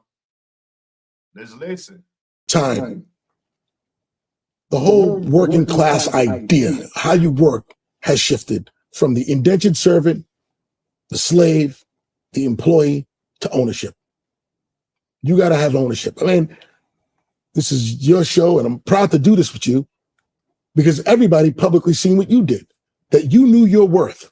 You created value and you knew your worth and you got what you deserved because you got what you earned. Correct. And if you don't have an opportunity to have ownership, then no matter how good you are, you'll never feel the impact of your value. So, like, you got to do that. And you're going to take a short-term L to do that. So what? Right. I don't want to be one of these people. I never wanted to be one of these people who said, man, I came up with this idea. I invented this. I did all this shit. But you never got a chance to benefit from it because you took the short-term money. That's not cool. And you see it all the time with a lot of your peers. I'm sure you want to tell them all the time, man. I don't know what you could do to help them, but a lot of these guys they are trapped by that mentality of short term. They feel like they're stealing or something. Like every time they get a check, they're getting away with something. No, you're giving away too much. Right.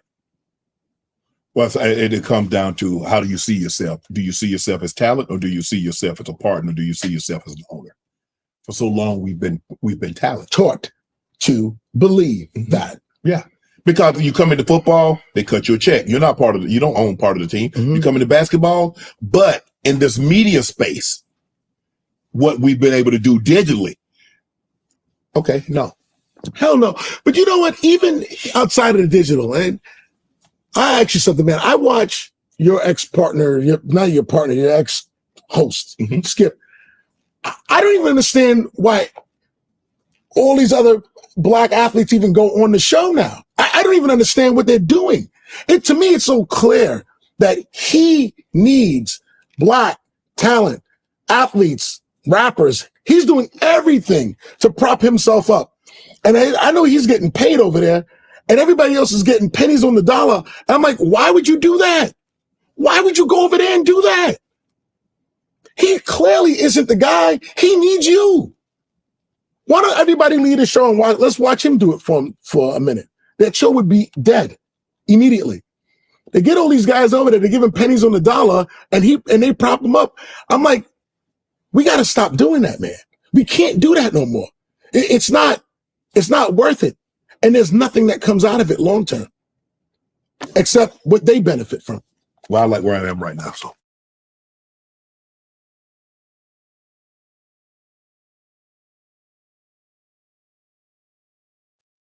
He directly dissed that nigga Skip.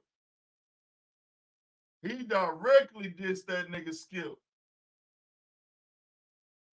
Nah, because it's like, hey, nigga. Now, Shannon threw his little jabs out there at Undisputed. Let's be for real. He threw his jams out there at Undisputed, but that one right there was different because you got another nigga that brought it up and straight up dissed the nigga right there. I just said it. Y'all heard me say it Monday. Everybody that was here Monday, y'all heard me say it. I called that nigga Skip Bailey, Skip the sidekick. And bro, I don't even be tripping. I don't want to knock nobody out of position or nothing like that. That ain't my goal, bro. But he too disrespectful to LeBron, a black man. I'm not feeling this, Skip. Shut your motherfucking ass up. Straight up, nigga.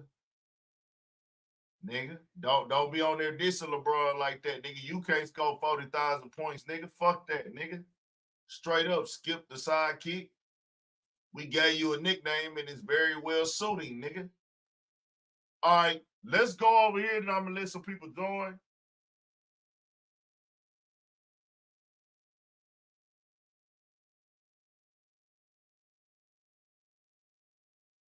A good day today on YouTube too, y'all. Appreciate y'all support, man. I ain't gonna lie, bro. It's like the amount of support and viewership that I've been getting on the channel, bro, where I got this to now. I'm loving it. I'm loving where we are. I'm loving how we moving. I'm loving how we working. I'm loving how we dropping. I'm loving y'all feedback on this motherfucker. My bad. Gotta get more engaged, but that's why I'm gonna keep doing the lives, and I gotta get my interview and stuff flowing as well. I gotta get my interviews flowing as well. I'm gonna have some coming this weekend for sure. We got a lot more coming as well.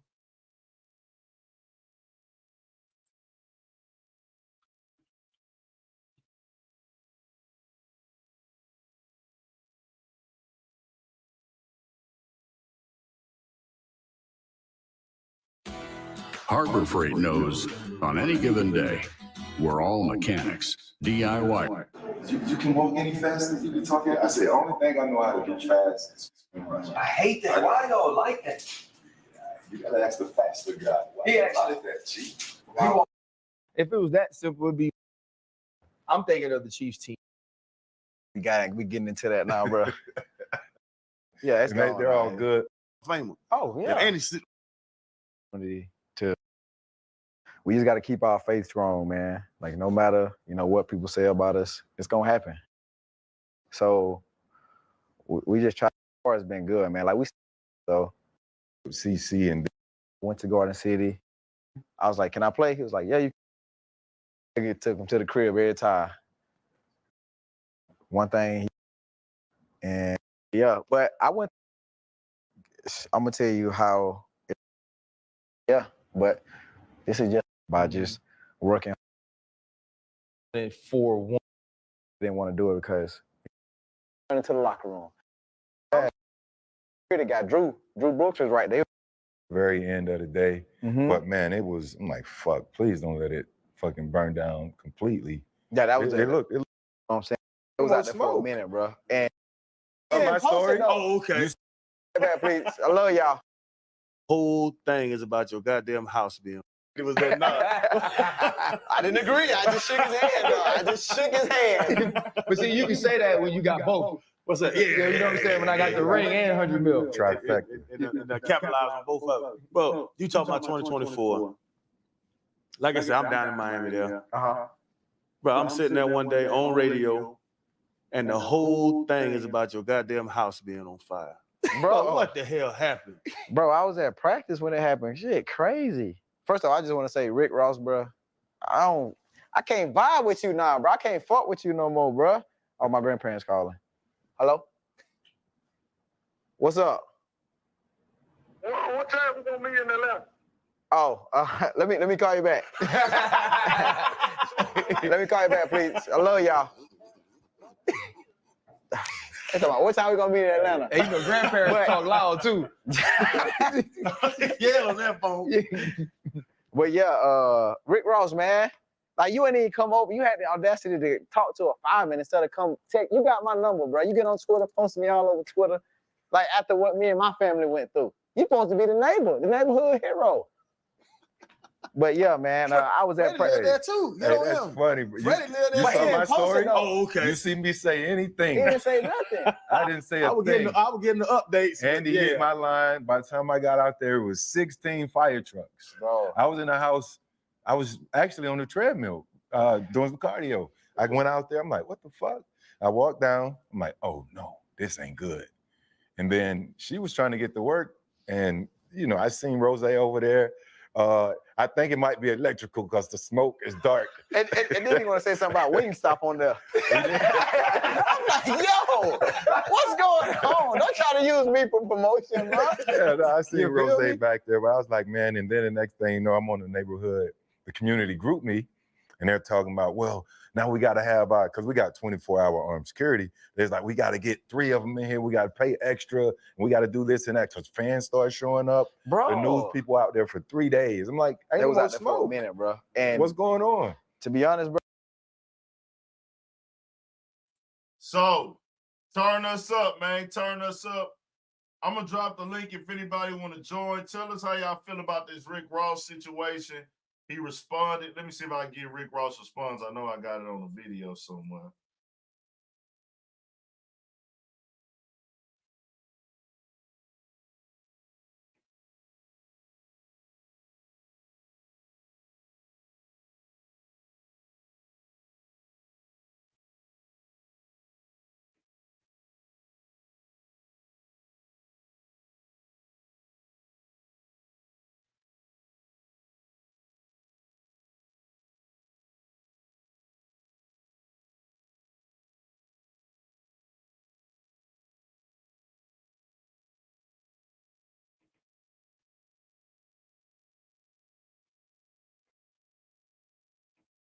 All right, I got Elijah Pippen gonna join.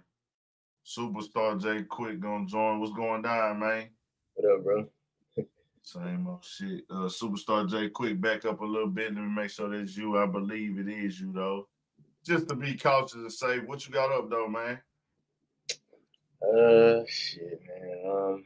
I don't know, man. It's, I see everything as like, why everybody beefing, man? Why can't we all just be cool, man? Be friends, have a little drinks, and just chill, bro. Everybody want a position. And then, right now in 2024, the easiest way to get to the top is to go, especially in the rap and hip hop and urban circle, is to go at the nigga with the following. That's like a blueprint. Yeah. Whether he done something that affects you personally or affects what you done been through in life personally, even if he has, it's even better. But when you go at niggas who got a following, you can get build a name off of that. Right. So that's why a lot of people go at niggas now. And then in 2024, that nigga Cat Williams just dropped one of the most unpredictable interviews. Yeah, he kicked it off. He kicked it off with the drum. I'm not gonna lie, he did. Yeah. He kicked that shit off. So niggas is kind of like, bro, niggas feel like, all right, Jay, quick. What's going on, man? What up, bro? What's going down? Man, shit, just to hear people in the show vibing in the lab working, but I mean, I can understand where homie is coming from with Ross, because Ross did the internet thing and used that man's misery to promote his businesses and then get $1. So I understand where he's coming from. I think that a lot of people wasn't catching that and they don't listen. And I don't know if people don't understand or people don't watch the video because you put it in the video and you go back over it. And it's like, did y'all niggas graduate high school? Because I know I miss shit too, bro. I'm far from perfect. It's time I miss information. I miss instruction. I'm not the best at being able to grasp everything on the first time, but it's like, bro, if I put in the video and show that, okay, the nigga said, he talked about the lemon pepper wings right there. Then the guy says afterwards, man, that nigga promoted Wingstop on his video while my house burning down. And then I come back and tell you, hey, bro, if a nigga going through something like as tragic and as big as his house on fire, his family there, he see you recording and you talking about Wingstop, how is that gonna make him feel? People was like, man, we all record stuff, nigga. You a blogger, you would have been recording it too. No, nigga. No. And it's like, how you know to make that assumption is just weird, bro. To be like, oh, you would do that too. No, I wouldn't, nigga. If this is my friend, now, if there's a wreck on the side of the road, okay. If there's a random fire, okay. But this is my actual neighbor whose number I have in my phone. If I was going to post on social media, I'm going to speak for me. I'm going to make sure I talk to that nigga. Even if I'm not going to get an okay from social media, I'm not going to say that. I'm not going to get an okay from him, but I'm never not going to call him, but then run to the internet to tell the internet that his house is on fire. I don't care how many people out there. Man, I got your number. I see your house on fire, nigga. I got to call you. Hey, bro, you straight? The fam straight? You know what I'm saying? Right. If I don't see you out there, or I'm going to run over there to the house and holler at the family. Everything good, everything good. Y'all straight, y'all straight. Or I'm going to stay out the way and mind my business. But it's different. I think there's an obvious difference if you don't talk to that neighbor.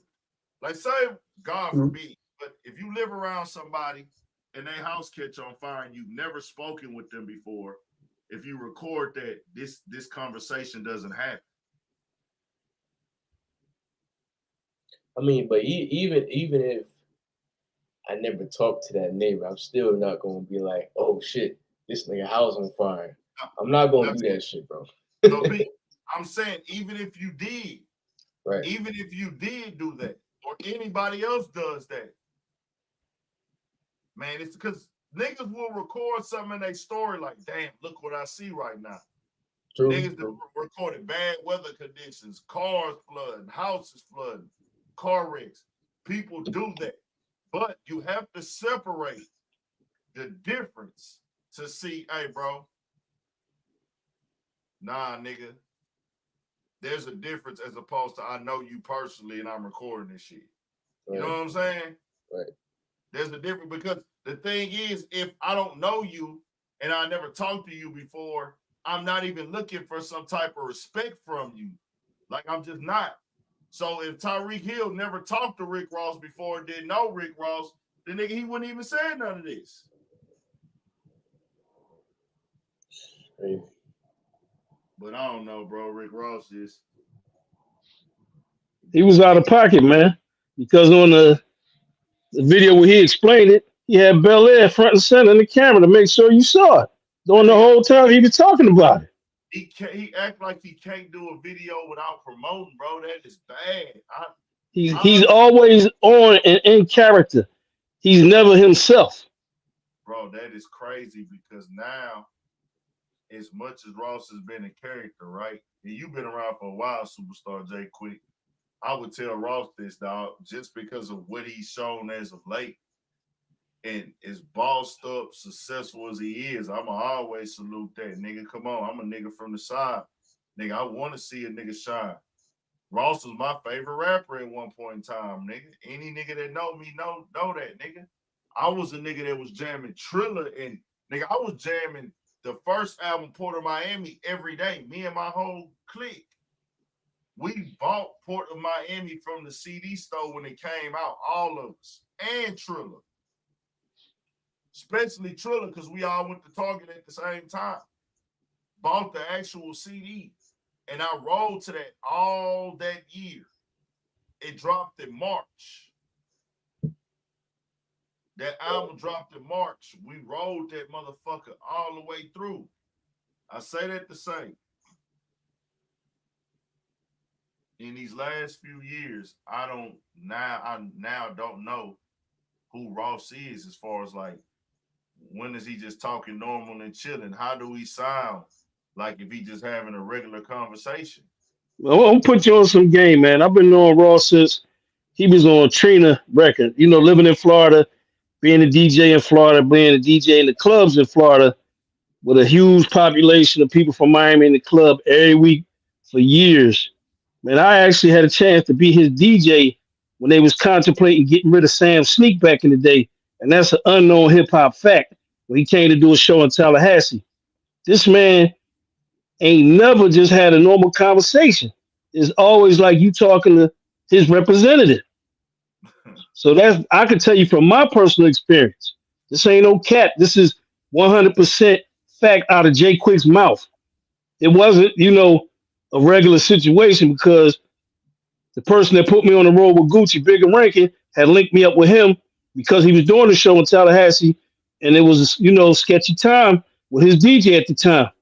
But it still wasn't a regular conversation. It was like I was talking to the man's representative. So being on the inside looking out, it ain't nothing unusual for me to see him in character all the time.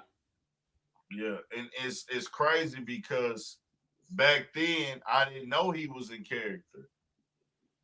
Like, we heard all the stuff about the CEO stuff, and then when 50 came out, 50 made it really stick. You know what I'm saying?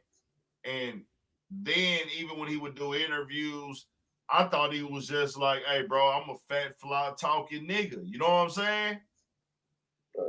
But now, because of the way that after Snapchat is when it was like, oh, nah, this nigga is like putting on this speech type personality every time he opens his mouth. I mean, I was in your city when his people got at Glad, you know what I'm saying? And put the sport to the homie. You know what I'm saying? That was a incident, a hilarious day right there, because it's a hilarious day. It was, you know what I'm saying? Because I was there to see the man, you know what I'm saying, all lumped up and everything, and know what happened. He walking around the hotel crying, eye all black and bloody, need stitches. But it's just, to watch how that thing went to progress to this. It's like, damn, you know what I'm saying? When do we get, the real person? And the backtrack, what if your man was to say, all right, I'm going to put that videotape out with your BM getting smashed, and then I'm going to go ahead and stick a commercial on the end of it to promote my podcast or whatever. He'd be in his feelings. Yeah, bro. And the thing is, with a fire, bro, he talking about insurance and, oh, I know you got the money, bro. It ain't about the money. This is traumatic, bro. Like, this is a nigga with my family's here, and then all of our prolongings are burning up. Bro, we can replace. It's certain things that you can't replace, bro. Yo, so did he like film it and then post it? Is that what? Yeah, he was on his story. That's foul, bro. That's fucked up. He was on his story. Then he said, "Oh, the smoke is thick, so I think it's an electrical fire." He was in full blown character. Then, bro, sit up there and say, yeah, this is the home of Miami Dolphin Tyreek Hill. Then he said, everybody's safe, everybody okay, everybody there is all right, so we good. But right now, that's all that matters. That's more important than my lemon pepper. That's what he said. That nigga said that's more important than my lemon pepper and my corn. That's more important than my lemon pepper and my corn right now. Everybody's safe. And they talked about that on this interview. Like, bro, that nigga was promoting Wingstop while he was shit was burning. Like, come on, bro. That's fucked up. That's low. That's real low. Yeah, that's fucked up, bro. That's fucked up. And that's out of pocket. You gotta be able to differentiate, bro. But it's like you said, bro, that nigga don't want to ever come out of character. But a lot of niggas, man, when they get, this is just my perspective, when they get famous like that, bro, I think they become robotic, bro. It's like they just robots now, you know? That's what I think it is. That is for sure a thing. Yeah, bro. Niggas just become, in today's society especially, bro, niggas is AI, bro. You know what I'm saying? That's foul though. That's fucked up. Man, that nigga, what you call it? But with that nigga Piers Morgan, bro, in my opinion, I would have walked off, bro. So what? And Piers Morgan, I would have walked off. Mm-hmm. He had to play it cool because he's already under the guise of being a criminal, angry black man. So he had to kind of sit there and take it and parry the questions, you know what I'm saying, with some reason, because that's how they play. You know what I'm saying? That's how the mainstream media gonna play us, especially if they know we got a criminal background and they just saw that he was about to get to a bag and they're gonna do everything they can to try to shortstop it. I don't know, man, because me personally, brother, it's like if I've already settled a beef with somebody, right, and I'd be like, yo, man, I wish that person the best, and you keep trying to like stir some drama with me and that person, I'm just gonna walk away from you, bro, because you asking me stupid ass questions that I've already debunked already, you know. But you gotta peep the game, man. The drama sells, just like Ant say with the 4 C's. You need all that to put them ads on the replay. You know what I'm saying? The more drama, the more people gonna want to see it, the more you can sell commercials during that segment. The fire is where everybody at. Nope. If there's a fire burning, people are not going where the fire is not burning. It's profitable to get in the fire, but you can dictate how close you want to be to the fire. Especially with us, man. They continue to profit off our genre, specifically black people. See, you know, now our people that conform to everything. Shit, our people then became motherfuckers who really willing to get in that bitch and throw gasoline on the fire as well. Right. You know what I'm saying? You know, the fire always gonna burn, bro. That's life. The fire will always burn. But that's why I understand that. And I'm like the nigga, like, hey, bro, when the fire burning on some serious shit, let's go ahead and try to extinguish it a little bit or help people know how they can stay out the fire. These niggas here gonna help you throw yourself in the fire.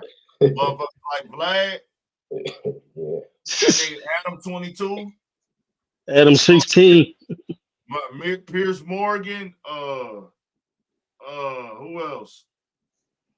Them niggas, they're gonna help you. Them record labels, they gonna help you dive in that fire, nigga. And they gonna make the money off of you diving in that fire. Fuck that. I don't know, bro. Yeah. This game things I couldn't believe. I just had to come tap in tonight to kind of elaborate a little bit more over that Vlad situation, bro. Like, yeah, that shit was crazy.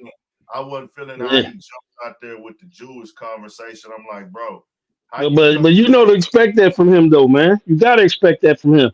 Got to. I'm glad. Hey, I'm glad he did it so we can highlight it. Yeah, but you don't go too deep, man, because you know what platform you on. You know what I'm saying? But he was just mad that Adin Ross ain't stay on code with him because of what Charleston White said. You know what I'm saying? It was a Jewish code. And Charleston White ain't back down off of it. He tripled down on it. But Pete, though, he wasn't even tripping with Charleston White solely over that code, bro. It's already established. He had already stopped. He stopped fucking with Charleston because of Boosie. He riding right now because of Boosie. He trying to bring that other stuff in, but it's really like, hey, bro, you need to stand on this, Adin, stand on that, Adin. But, bro, nigga, we is paying and working with niggas that rap about killing every day, bro. What are you talking about? Yeah. You know what I'm saying? Yeah. What are you speaking like, bro? Vlad, you interview serial killers. Charleston White said the best thing that you tell a nigga like Vlad, hey, bro, you interviewed a serial killer on your platform and they're not on there apologizing to the families. Yeah, bro. You see what I'm saying? Yeah. So don't try to come over here and da-da-da-da. Now, I have to keep saying that that's not me agreeing with what Charleston White does and says. I'm just saying, don't try to come over here and make it seem like you moving on some type of moral human code and people should be concerned with that. And that's what you concerned with when, bro, you was trying to book Charleston White. You stopped trying to book him because of Boosie. And you know how I know that? Because for the last year or so, year and a half, maybe two, Vlad has said it himself that his views ain't where he want them to be. He's been said this out his own mouth. Right. So you know what they do? They go to the black folks to get the stimulus package again. I was just about to say that, bro. That's why he was willing to go back to Charleston White. Yeah, they go get them niggas again, bro. All the wild shit, It's bro. like he been doing. Before Charleston White came on the Vlad, he dissed Nipsey. He dissed Trayvon Martin. He dissed Kobe Bryant. He was dissing plenty people. He was already stupid amount of disrespectful. You brought him on twice, Vlad. Twice. He another one that he gets off on the drama between black people. Another one, Vlad TV. So all of a sudden, coming with this message like you standing for something. No, nigga. No, he ain't standing there. He's standing for his pocket. Exactly. That's what I'm saying. You're not finna do that. You're not finna do that shit with niggas, bro. I'm not. But it's like you know the thing with us, bro. We gotta stop supporting him. Stop supporting that nigga, bro. Don't show. But it ain't gonna be too many people like Godfrey or Lord Jamar and stand on business and say, you know what? Fuck you, I'm out. And stand on business. Everybody want to get on there to get their chance to get asked them stupid ass questions so they can get some views and go viral and hopefully that turn into a check. Yeah, because niggas is worried about getting money, bro. Like, man. That's my thing. Stop supporting that nigga, bro. Just don't come on his podcast or his little thing no more. I'm gonna be real with you, bro.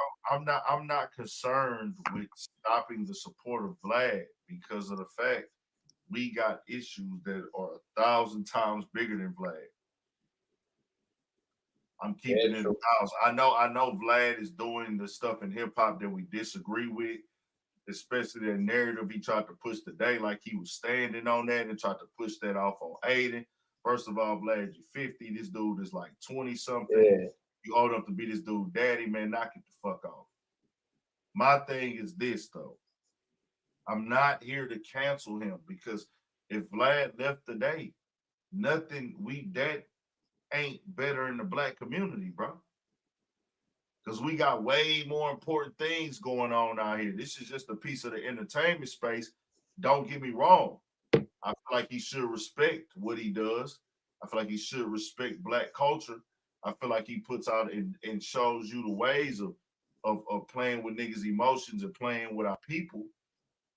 I just say this. I just know on the other side, in reality, he not gonna help our cause if he left. So I can't give him that much power. You see what I'm saying? Yeah. I understand how powerful media is. I understand how much of a weapon media is. I understand he is contributing to certain people to think when they follow his timeline, all black people do is fucked up shit. I understand that part of it. So I'm not trying to downplay that. I'm just saying we got way bigger fish to fry than this nigga. This is more so just on this little pocket of entertainment. You know what I'm saying? All right. I feel you, bro. That's why you don't hear me call these niggas to cancel these niggas. I just want niggas to get in position. I want us to go out here and start our own shit and get us, like, you know, no matter where you from, where you at, nigga, go build your own shit up. You know what I'm saying? And that's why we got to support platforms like you. Because, like I told you, when I first found the page, I fuck with it because I like the way you think. You know what I'm saying? And that ain't no meat riding shit. That's just grown man shit because you talk about real issues that revolve around our community. And we need more people like that. So we definitely got to support that shit. Right. Everybody, man, like, support the people. Let's support these independent comedians, man.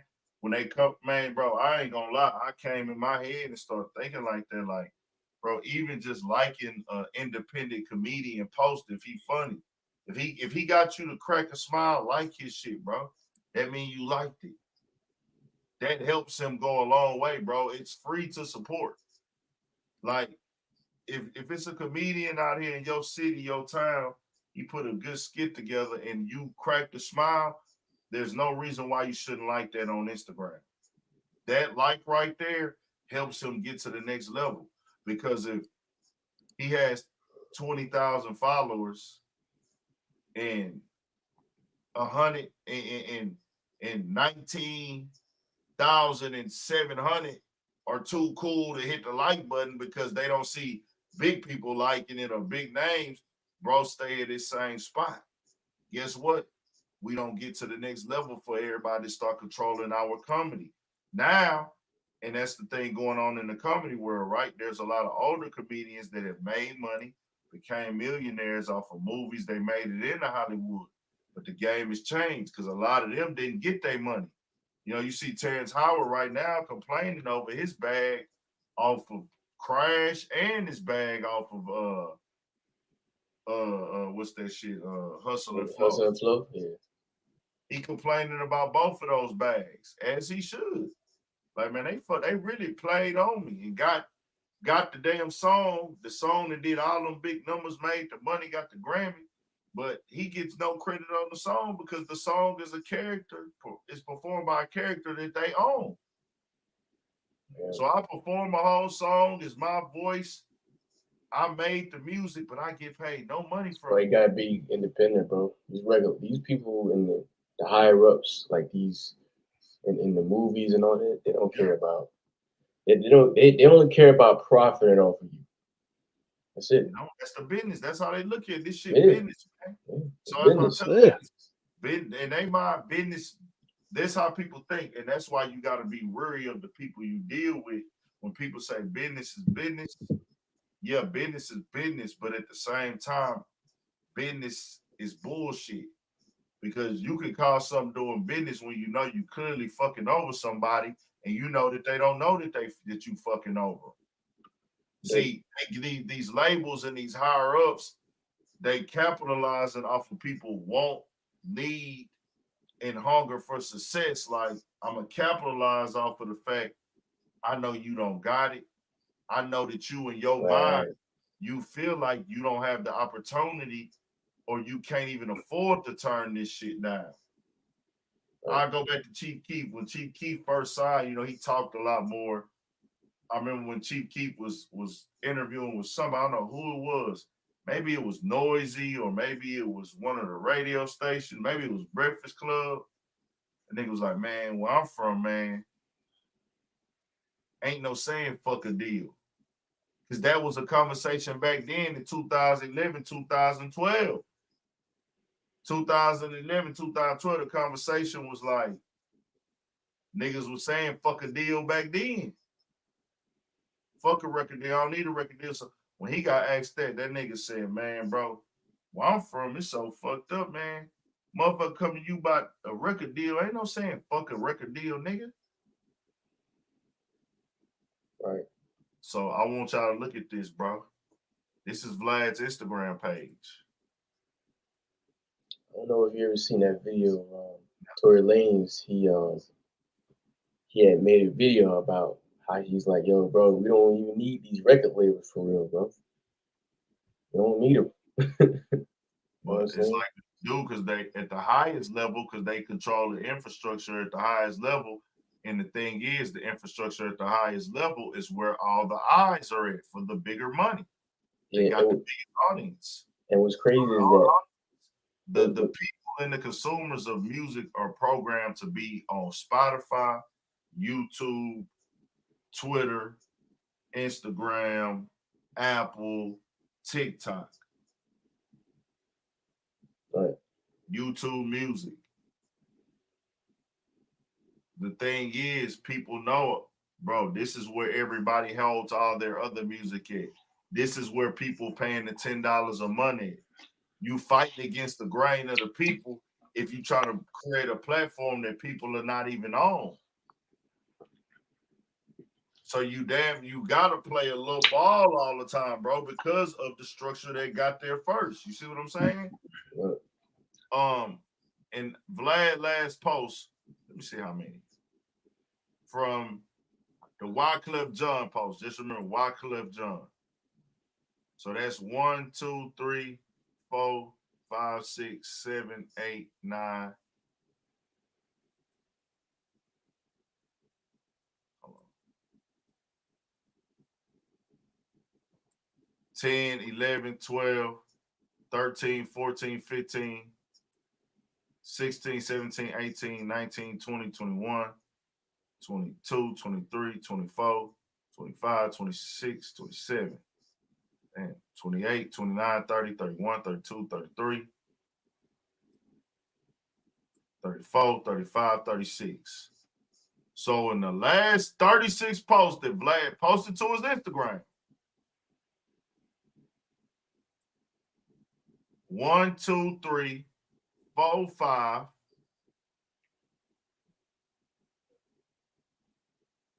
6, 7, 8, 9, 10, 11, 12, 13, 14, 15, 16, 17, 18, 19, 20, 21, 22, 23, 24, 25, 26, 27, 28, 29, 30, 31. I said 35, right? Yeah, 36. 36.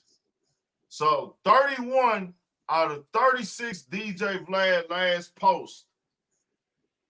31 out of 36 of DJ Vlad's last post have all been about niggas. Mm-hmm. Yeah. But if you tell them hip hop is a black art form and a black culture, people are trying to tell us, nah, it's for everybody. It's about all of us. Man, knock it the fuck off. The fuck out of Well, here. you got to understand, man, the order of the day is still plantation politics. Ain't nothing changed. Just the game and the form that is played. Ain't no surprises. We gonna get the They know that exploiting niggas is profitable. It's $1 trillion business worldwide.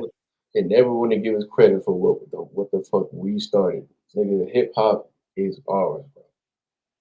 No matter what. I noticed on a different subject, Ed, but did you see why Nick Saban said that he quit being the coach? Because of the people getting the money, huh? Yeah. Money, yeah. He said it's playing time and how much I'm getting paid. And he was like, it ain't been like that before. But yet still, this is a man that made $150 million as a coach. Damn. And now he's salty that the players can get paid for their likenesses and their performance. You getting paid off their likeness, but they can't get paid off their likeness. And that's that old mentality that niggas don't want to conform with. Like, damn, man, whether I don't like it or not, man, I know that these kids deserve some type of money.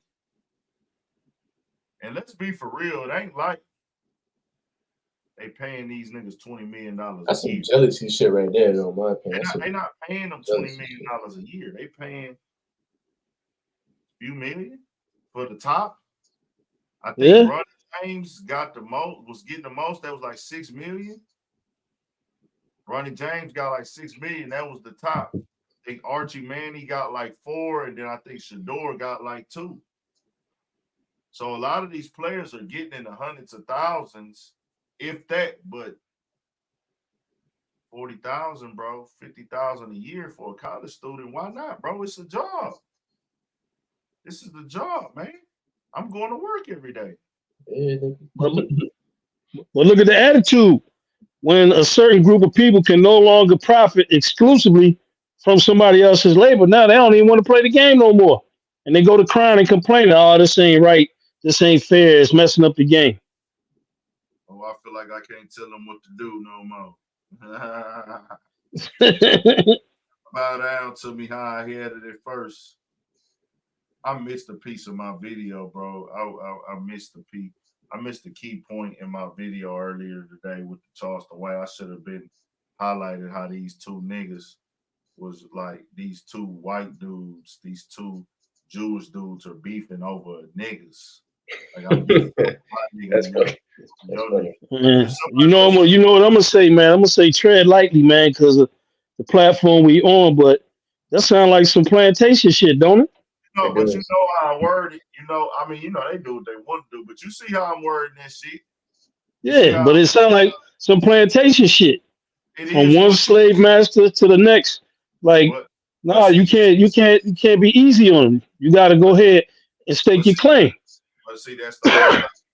You gotta word it in a way where, like, I think a lot of people don't know how to talk around it and verbiage it and put it in the definition form. They'll just yell out those certain words like that. You can't just. You should be able to, but what we're doing is how you put it together. So I'm just gonna explain, because I've been doing this shit for 6 years. So nigga know how to explain it. Like, hey, bro, look what's going on here. This is rap, hip hop, black culture. You have two dudes that really are not from this culture, and they're beefing over about one of them trying to stop the other one from coming on the other one platform. Hold on, nigga, you haven't done nothing for my platform. How are you telling me who not to have on my shit? Because both of us are outsiders. Well, see, that come from them being so goddamn comfortable, because too many of us have been too goddamn welcoming to the outsiders, where they get this kind of control, where they can open and shut the gate on us in our own culture. And people got to know, I'm going to say this again before I get up out of here. Black people, we are not raised. My parents have never told me to look down, disrespect, or play with nobody from no race. They don't teach us that, bro. Our people don't teach us that. So we don't teach hate in our households, bro. In the black community, I done went to school with plenty of niggas, bro. I ain't never heard no niggas say nothing in the form of hate or disrespect to nobody. By their parents. Never in my life. We don't even talk about that as kids. So that's that, man. I appreciate everybody tapping in for to get up out of here. I appreciate y'all. Shout out to everybody, man. Y'all make sure y'all subscribe. If you haven't subscribed, come back to after the video over. Hit that like button. How many? And the subscribe button if you ain't subscribed yet. I don't think we got 100 likes. Damn, we didn't even get 100 likes, man. Yeah, get them up.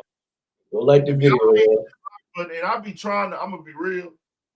I know I don't be getting on here being super disrespectful and controversial, because everybody do like the train wreck better. But I don't want to ruin our experience of us conversating, bro, by having to constantly say, hit the like button, hit the like button, hit the like button. But it's like, you damn near got to do that to make niggas, because it's like, nigga ain't tripping. A nigga not tripping, bro. I've been doing this shit for 6 years. I'm not tripping. I'm going to do this regardless. But I didn't make no money tonight except for the super chats. Yeah. And that's really not even no money, because they're going to take half of that. And we got a few super chats, and I'm not tripping. Hey. But motherfuckers got to come in and participate on this shit, man. Hey, y'all hit the like button. You got to motherfucking come back after the video. And if you want live streams, you want people to interact with you, you got to support it. Right. It's free. I was just about to say that. Hitting that like button is free. You ain't got to pay a dime, bro. I'm not finna beg nobody to support this shit. I'm not finna keep telling y'all donate, turn my super chats up. Nah. I'll be like, this me fucking with y'all. Right. Yo, y'all hit that like button. It's free. We ain't got to pay no money to hit that like button, bro. And come on this bitch and subscribe. I'm dropping the hottest shit every day. Yeah. I've been doing this every day for 6 years. Let me go back to, I said I was gonna start giving niggas reminders. Because niggas be thinking that, and this ain't nobody just direct, but niggas be thinking I started YouTube when they started seeing me on YouTube. No, nigga. Yeah, so you started this. So you started in 2018, right? Hell yeah. Very good. Let me go back to you can go look this up for yourselves, bro. This is an everyday thing.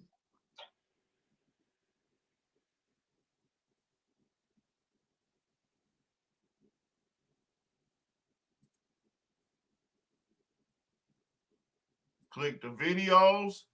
You got popular, you got latest, and you got oldest. Let's click the oldest. 6 years ago, I put my nigga Cadillac on here. From the first step behind the wheel to watching your team. This only got a lot of views too. This was 6 years ago.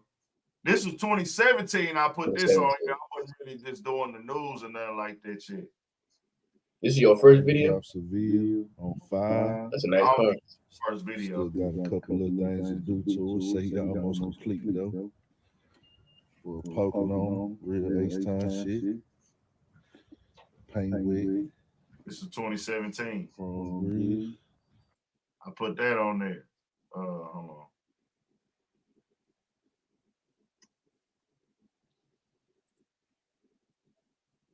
This is a freestyle I did. This is one of the first interviews I did. This is a 2018 in a hood called Bordersville. This is my nigga Cash Money B-Lo. We on here talking about albums getting 35 views, bro. My boy Josh, I gotta talk to that nigga Josh, man. I ain't talked to that nigga in so long. I don't know what that nigga doing. Bro, I was interviewing whoever. I ain't give a fuck. Whoever wanted to come on, you just interviewed. Interviewing, bro. My cousins, family, whatever. See, this a podcast we did. This might have been at the end of 20. To the Urban Politicians Podcast, baby. Let's get it. This might have been the end of 2017. Quarter mark, y'all. Appreciate everybody for tapping in with us. 74 views, bro. This was March 2018. We got a guest here today. To the front of it, like how he is. There you go, boy. We got a special guest here today. Of course, it's me, Big Ant. Y'all always hear my voice. And then we got Trail.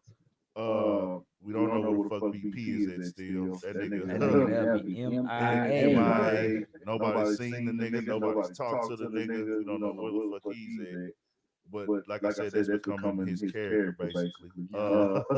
Hey, man. But we got my nigga Bishop in here, man. Bishop is great. Man, for life, man. My bro for life. Man, that nigga there, you still got springs in your feet, nigga? No, they can't do shit no more. For those who don't know, Bishop basically used to get hoop back in the gap. Niggas had hops and shit. The nigga only like 5'6", 5'7" though. Real life bros. Nigga used to be music bros. This 2018 nigga podcast that wasn't even what it nigga what these niggas be talking about, bro? Like niggas be trying to the nigga really got in there for this. She got 74 views, bro. That nigga ain't athletic at all no more. Keep it 1,000 though, shit. Keep it 1,000. Look how we be talking on the song. I was watching, on the gram, and I seen that I think it was maybe on World Star or Shade Room or somewhere where when the nigga supposedly hopped out in the white Phantom or that was on Friday. Yeah, he was here. He was in He Houston. supposed to be in Houston. Yeah. And the nigga He said he was in Cali. Sauce was like, Sauce you're Walker. not in there, like nigga, you in Houston. Yeah. And he was in Jimmy Boy's car. Yeah. So I'm like, damn, nigga, was you? He lied What on kind of Friday shit and is said that? he was in LA, but he was really here in Houston. Oh, The yeah, jeweler, he- fucking with the he- jeweler. he's trolling. But I'm gonna tell you this, J Mac, before we let you get up out of here. You know what the mall look like on All Star. You know what the popping malls look like. Them hoes be stupid packed. Anybody? The whole weekend, everybody was talking about Tekashi 6ix9ine. The whole fucking weekend, he said it shouldn't be like that. He said this dude is a bozo the clown, and he said, I said I want. Go back to something else, man. I'm gonna just take y'all through here real quick through memory lane. This for my real supporters right here, man.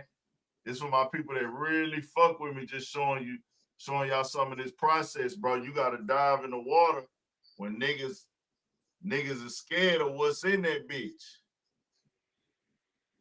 This over here in South, this in 5th Ward. Black Youngster. Tory Lanez, Travis Scott beef. Interview with my nigga brother Galen, my nigga BP brother. I'm doing interviews on here, nigga. This 11-minute clip, 42 views. This is where I came from. This every day though. And I got a lot of shit archived. Jeezy concert, T Grizzly recorded that. Look at this, man. Come on, dog. With so many choices on Booking.com, there are so many Tina Feys I could be. So I hired body doubles.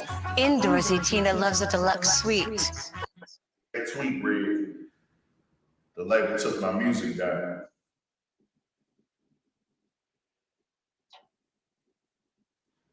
Yo, it's Big Ant back with another edition of Urban Politicians The Drop. And right now, man, I got to touch on something. I'm a big fan of this artist, Money Man. He went on Twitter last night and said that, hey, all my music has been took off of Apple Music and offline. I don't know what it's about. The exact tweet read, the label took my music down. So then he, in a series of retweets, he was retweeting fans just saying, "Oh man, Money Man music ain't up no more. How I'ma listen to Money Man music?" Yeah, bro, I was covering everything at that time, nigga. Everything, nigga, like real. Niggas gotta do some hey, nah, nigga. We gonna wake this shit up. We going down the rabbit hole real quick. This for them niggas that be peeping, be having shit to say, and don't wanna, hey, nah, nigga, Ant really did this rap shit, nigga. I'm gonna read y'all some of these titles. 03 Greedo, got my respect. Now I'm talking about 03 Greedo 5 years ago. And we outside on him, me and my nigga Duck. Cardi B and Nicki Minaj beef. Are we still in demand for Lil Wayne? Dez Bryant released by the Dallas Cowboys. Tristan Thompson caught cheating on Khloe Kardashian. Lil Durk, a real one. It's Thaddeus Matthews. Y'all niggas remember Thaddeus Matthews, the cussing pastor? Yeah, I just posted him on my page the other day. No shit, bro. We was talking about this nigga, bro. This 2018. This what we used to do, nigga, bro.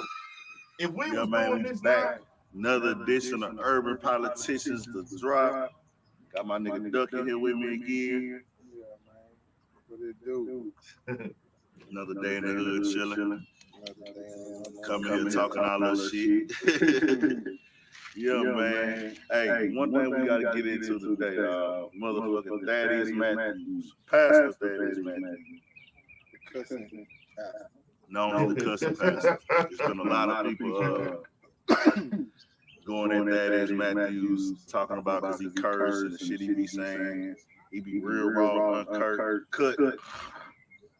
But I will say this, man. Underneath all the cursing and the other shit, and the things that we believe, the way that we believe pastors are supposed to act, if you get past that, his message is really serious. Right. Nigga be saying, he be saying the real shit you supposed to live by, man. Right. Because he embraced the sins that he commits as far as him wanting to sleep with women and fornicate, saying. We're gonna go through a couple more that we're gonna get up out of here, y'all. Find some other ones we did. Yeah, I gotta start taking niggas down memory lane, bro. Nah, bro, this shit different. See, I wish y'all could have saw this, bro. I wish y'all could have saw this part of it, nigga. If I would have had to follow, man, if a nigga would have had to follow him back then, how hard I was going. See, nigga, these all the clips we shot in one day. Just the topics we ran through, because you can see we got on the same clothes. So one day, nigga, I go over there with my nigga for like an hour, 2-3 hours or whatever. We just kicking it, man. Let's run some shit, nigga. Just run through some shit, nigga. We talking about Rollo, Meek Mill release from prison. Top 5 rappers you could listen, bro. If a nigga knew what he knew about YouTube back then, if he knew what he knew now, nigga be all the way turned up. 3,000 styles starting at just $6. That's quality made eyewear and prices to love. I buy direct.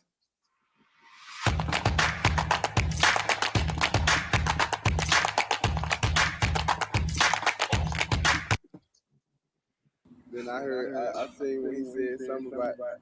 Y'all seen that Monte Carlo in the video today.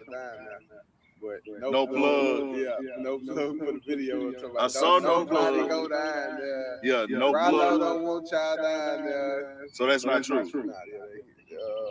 Rollo say he didn't say that. What did he say that is? Rollo. One of those dudes, American Family. Oh, Fam American. Fam American. One of them dudes, he did 10 years. He just got out. He was on the phone with Rollo yesterday, I guess. Yeah. And they said it on there. He was on the phone with him saying, he was like, man, I did not tell nobody. But he like, man, them dudes don't know me. They don't talk to me every day. Yeah. Rollo said it. See, I think maybe no plug took upon himself to say that because he thought it was going to be a bunch of fuckers. Right. You know what I'm saying? So everybody in Rollo corner on this aspect. For the people that don't know, Rollo is signed to 1017. That's Gucci Mane record label. I first got wind of Rollo through like Future and them, man. Future. He was running with Future and he was fucking with Eliante, the jury. And Scooter was fucking with him and shit. So that's how I got hip to him about 3 years ago. Maybe Hey, bro, I wasn't even monetized when this shit was going on. Man, them laws been on it, man. I actually bumped into dude though in Miami, man, at the Finger League, and I'm pulling in and shit. Nigga wasn't even monetized, nigga, when we was doing all this shit. Nah, I ain't gonna lie, I'm bragging on, hey, nigga. I'm bragging on my own self right now, nigga. Nigga, I remember this shit. Shout out to that nigga Reno. Nah, nigga, this shit different. This is my first video to go up right here. And I kind of went hard on Rollo on this one. I ain't gonna lie. But niggas killed me for it, bro. My nigga Pee Wee. I gotta re-drop that politician we win video, nigga. That nigga Pee Wee pulled his dick out on the fans, man. Flashback. I might have to flashback my nigga Wee shit, bro. Well, Rollo was my first video. This nigga here was a restaurant owner. Young Mac Trill. Early 2018. I covered the Drake and Pusha T beef. NBA Young Boy. Man, I was going dumb. Rich Ass Skrill.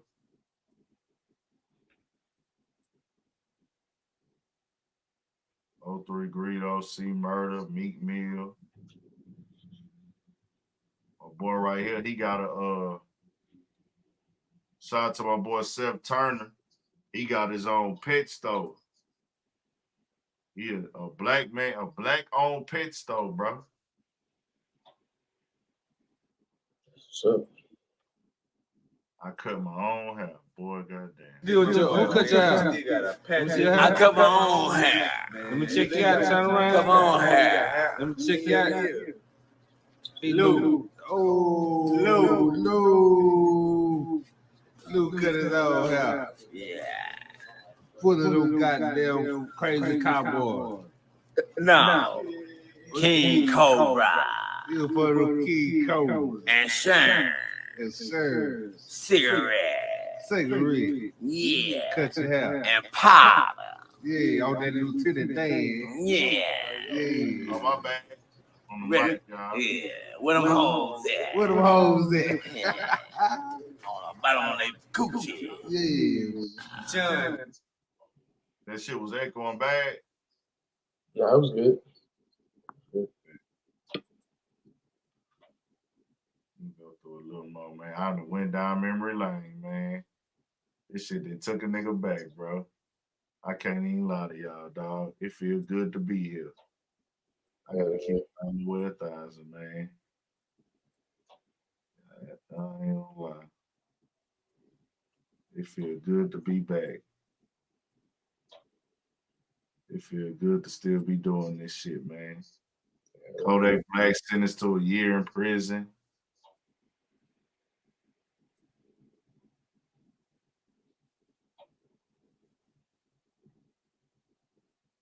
Pusha T, I was putting up niggas' performances, all type of shit.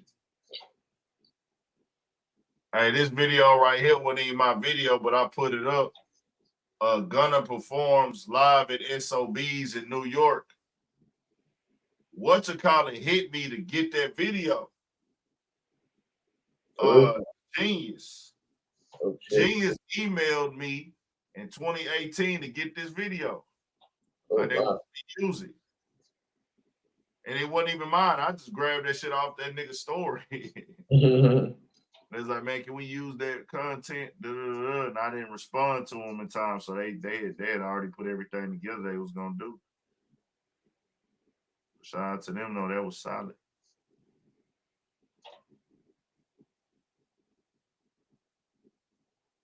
Nah, bro, I was covering everything. This one, Kodak got out. Kodak Black turns down $400K worth of money. My nigga Rolly Gang Blue interviews. This one, Lil Baby first came, was getting hot. Man, I was going crazy, bro. All this shit I was doing, bro.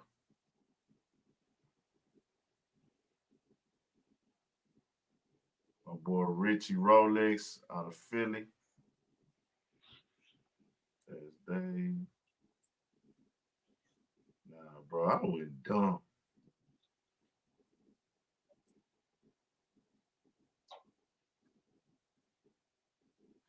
So you think I've been on my own merch? I've been on my own merch. This shit ain't nothing new, nigga. I'm interviewing boxers.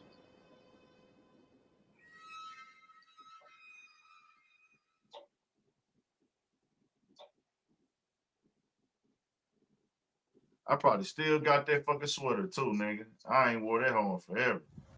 Been rapping, doing this motherfucking thing for real, dog. Y'all gotta go get that new tape, Two-Face Bang. The main two tracks I like on there is Kill Ya and Ooh. And I want y'all to say these are the songs that's on Apple Music. They got the star next to them, but I didn't come through to those off of that alone. I actually saw the video for Kill Ya. And I was like, damn, that's a dope record. So I go check it out, and it sound even better in the whip. So I got to shout out Fredo Bang, man. That nigga been killing the game. You know, that mixtape is hard as fuck. He been working. His sound is so great. He will be probably one of the biggest next artists out of Baton Rouge. You can't deny that.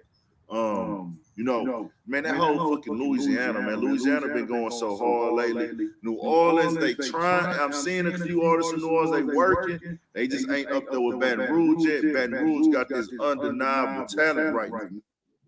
Nah, nigga, I really was covering the culture, bro. Nah, dog. Hey, man, I'm finna say this like this, bro. Don't compare me to no nigga now, nigga. I done went down memory lane, nigga.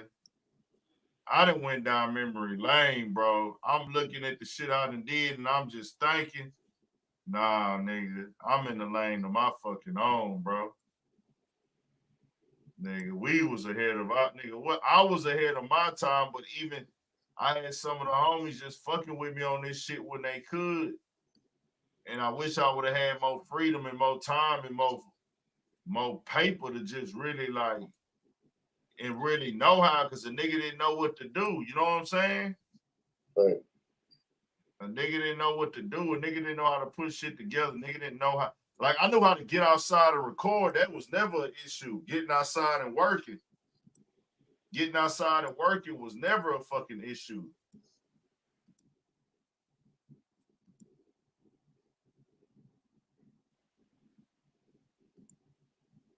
I was never scared of the work, but I didn't know how to really present it the best. You know what I'm saying?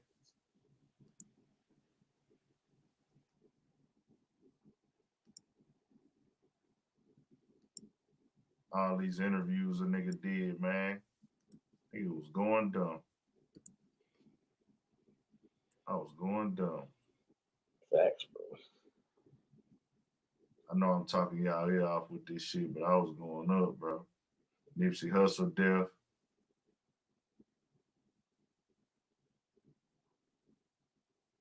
Yeah, man, I was really in this shit. Trying to find something else that's live. I was at that mixer every week right here. This nigga here was hard. He went to prison. Something crazy. Trap, baby. This was an H-Time nigga. I was recording all these niggas. My top of the truck's what I prefer. I got a rich nigga preference. I got a rich nigga preference. I got a rich nigga preference. I got a rich nigga preference. Stacking lobsters just for breakfast. Hey, the selfish whenever I step. Hey, defending the product ain't up. Nah, I got a rich nigga preference. Look, my whoop is spread like a play with Kawhi. Did it in the kitchen, remixing the cottage in the grab a whisk in the pot and I'm diving in them. I drop on the new, you drive a rental. Get it up before they get behind me. Keep that thing beside me, they don't take it at me. Hold up, me like Jesus, they sanctify me. If she fuck me good, she get some fragrance on me. Came a long way from them vacant houses. You say bitches, I say my bank deposit. I'm up with the struggle, I ain't forgot it. Feel my cup with Cody got me tranquilizing. I say so exotic, I can't define it. My whip so exotic, she can't deny me. If it ain't loyal, I ain't around it. The black at the top is straight sangarani. That little gang. She don't get back, she get gang. They wanna see me in the chain gangs. Going grinding, turned up my chain gang. My bitches put up in the Finisburg. I'm down in the new 50 mini skirt. She told me that she got a rich preference. I guess that's why the kid hit her. Okay, I got the flying birds. I'm about to swerve in the blind spur. I buy my chinchilla, got nine fur. I'm an active fiend, I put it down, sir. My bitch on the island, exotic curves. PV is one like a kitty bird. I'm only serving my speech is slurred. That nigga, that called a badass charge. I can't remember where he was at. So what? Said, damn, that's fucked up. Somebody said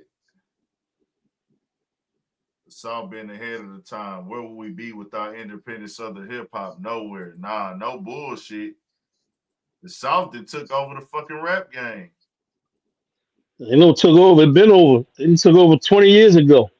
You ain't lying. That's This right. our shit now, nigga. That niggas gotta. Yeah. You know, even though I'm back in Philly, I can tell you, man, I ride around the street. I hear Boss Man D-Lo at least 15 times when I'm out swerving. Oh my God, that nigga there got And every. I'm talking about I'm in the hood. I'm in North Philly. I'm in Kensington. You know what I'm saying? The Badlands.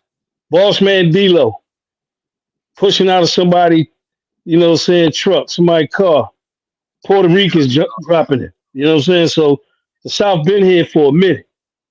He got it all right now, bro. From the mute, like all his songs, bro. Even when you scroll down your timeline, that's all you see. I mean, he in his pocket because all the beats sound the same. They all got the same tempo, all got the same 808 and the same hi-hat and snare pattern. So they trying to milk it for everything they can get right now. Yeah. It's like the people eating it up. Why break, you know? Yeah. If it ain't broke, I don't mean, break. same thing Motown used to do. They get a hit record and they take that same drum pattern and make 5 more.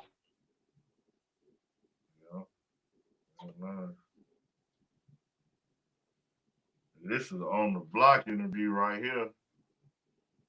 Show y'all this month. Man, nigga done went down through this shit, boy. I'm about to try to kick my It's Money Cartel, man. 6 clocks on the way. You know what I'm saying? 3/8/2019, man. It's going down, man. Big BLK in this motherfucker.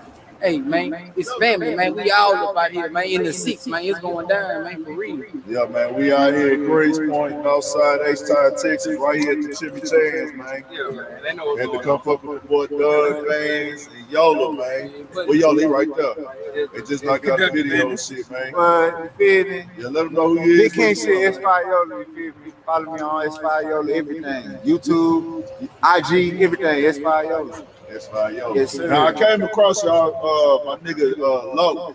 Yeah. With Trap Real Hard. Y'all know him? Yeah. He the nigga that really turned me on to you, man. So I got to give his credit. Trap Real Hard. Shout out to boy Lolo, man. Shout out to boy Lolo. That's my boy. That's my boy, man. Real talk. He turned me on. He turned me on to y'all. He told me to check you out. I went to it instantly, man. That motherfucker. Nah, bro, I did. I'm done, man. Like, come on, man. Come on, bro. Nigga was what? Man. Bro, Where are these people now? These people in this video. Actually, Dog got a movie. Oh, for real? Yeah, bro. That whole big on YouTube is too.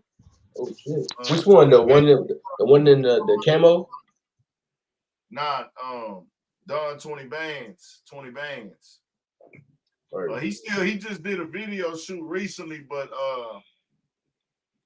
he be doing movies now, bro. That's what's up. Forgot the name of Dog first movie, bro. But he be doing movies, bro. They be good too, dog. Them hoes like real movies, bro. They got some cool H-Time shit up in them, bro. They doing it with that shit, bro. They dedicated. They got one. They doing a premiere, a red carpet premiere tomorrow on one of them. Mm-hmm. They dropping one tomorrow, man. So he's shooting movies now. A lot of people that I interview, man, they don't rap and shit no more. Most of them been gave it up. They like, fuck that shit. Some of them will try to pop out when they can. But you know, man, we in the game where you gotta be consistent, bro. It don't matter what you going through in life, nigga. Niggas is not waiting on you. That's a fact, bro. Niggas don't give a fuck, nigga. You gotta Consistency be on. is key, bro. It don't, nigga, it don't matter to niggas. They like, nigga, if you can't stay in my face every day, nigga, somebody will. That's facts, bro. I hate that it's like that, but it's just like that, bro. Like, even if it don't matter what happened, nigga, ain't nobody about to hold your spot for you. Because people steady dropping every day, music every week. A lot of the game changed too after that pandemic. The game was the same going into the pandemic. Like before 2018 to the pandemic was cool. But after the pandemic, it fucked it up for a lot of niggas. That's why a lot of niggas quit rapping. You really started having to have a bankroll.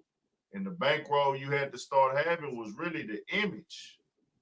Yeah, that COVID shit fucked a lot of shit up because that's when you had to have a bankroll image because a lot of niggas started getting money off their COVID shit, able to turn it up, able to look away, all that shit, bro. Yeah, because that's when like you couldn't be near anybody during that time, bro. You say what? You couldn't be near anybody during that time, bro. Everybody was separated. Niggas was outside out here. I'm saying on social media, it changed the game because everybody started having money. Right. Everybody started having money, bro. So, or everybody started being able to look like they was making money. When everybody started to look like they was making money, it fucked a lot of shit up. Right. What else we got, nigga? Man, I done covered all this shit, bro. All this shit. I don't know. Lil Reese, I was covering that nigga. All these performances I was doing. Lil Boosie says, fuck American Airlines for not letting him and kids on plane. Nigga, I was covering Lil Boosie back then. My nigga C-Mo. Shout out my nigga C-Mo, man. Still fuck with that nigga. Still going crazy. Nigga, I'm in that. Look at, man, look where I'm at doing this shit, bro. Come on, man. This is going to be the last one, bro. Fuck it.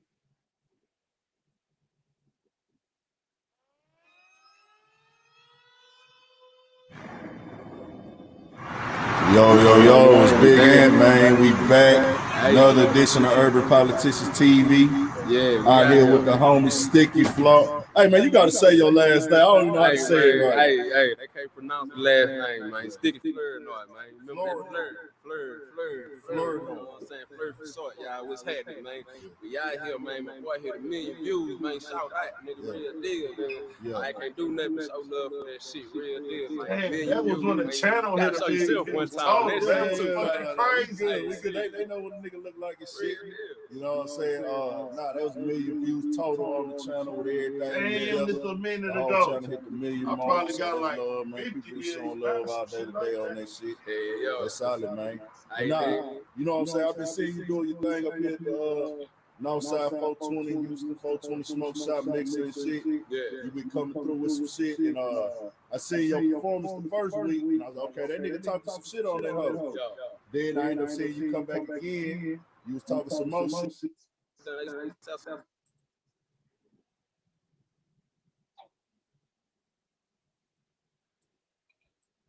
This bitch ain't playing. All right, man. I'm finna get up out of here, man. We on this jacket shit all the time. We get money out here too on the dog, man. Everybody on this jack, nigga. I remember at one time, nigga, in my hood, we had the biggest water house, you know what I'm saying, in the city. So, you know what I'm saying? That just shows, niggas don't be just jacking out here, nigga, you know what I'm saying? Niggas out here getting their money by any means necessary, you know what I'm saying? Ain't no You know what I'm saying? You might got little kids out here, the little kids, man. You know what I'm saying? We love the kids, bro. I'm all bullshit aside. We love the kids. Don't touch the kids. Get your head split. You know what I'm saying? But the little kids, you know what I'm saying? We respect the kids all day. You know what I'm saying? We thug, but we keep it out the kids' way. You know what I'm saying?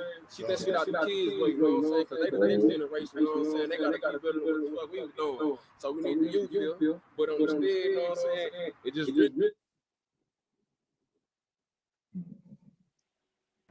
you fall out this on you know what I'm saying? Because everybody fall off, you know what I'm saying? If you dwell in that shit, that's when you really lost. You know what I'm saying? But you get up and get out that bitch, keep moving. Shit, you still in the game, you know what I'm saying? So how you feel about the Houston rap shit right now, man? You got this doing what it's supposed to do? I feel like that nigga sleep on everybody. Them niggas sleep on everybody. I mean, I like this shit, you know what I'm saying? That the women doing their thing right now. I like that shit. They doing their thing, but other than that, still though, the men though, man, they sleeping on the niggas right now. They sleeping on the niggas right now. It's a lot of hard shit coming out of this bitch right here. You know what I'm saying? So, it's a lot of niggas sleep on this Houston shit, nigga. You know what I'm saying? I just seen some ex come from this bitch, but I was like, man, nigga, this nigga. Hey, you know what? I said this my first week in this motherfucker. Hey, man. I gotta go to bed, bro. Y'all not looking at this shit. This shit taking the nigga back, nigga. This time is different. This is a different fucking time, as y'all can see. I was in a different place at this time, man.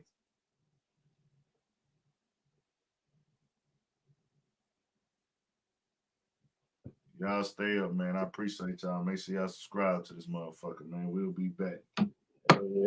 Shit show. Y'all stay up, man. 100. All right.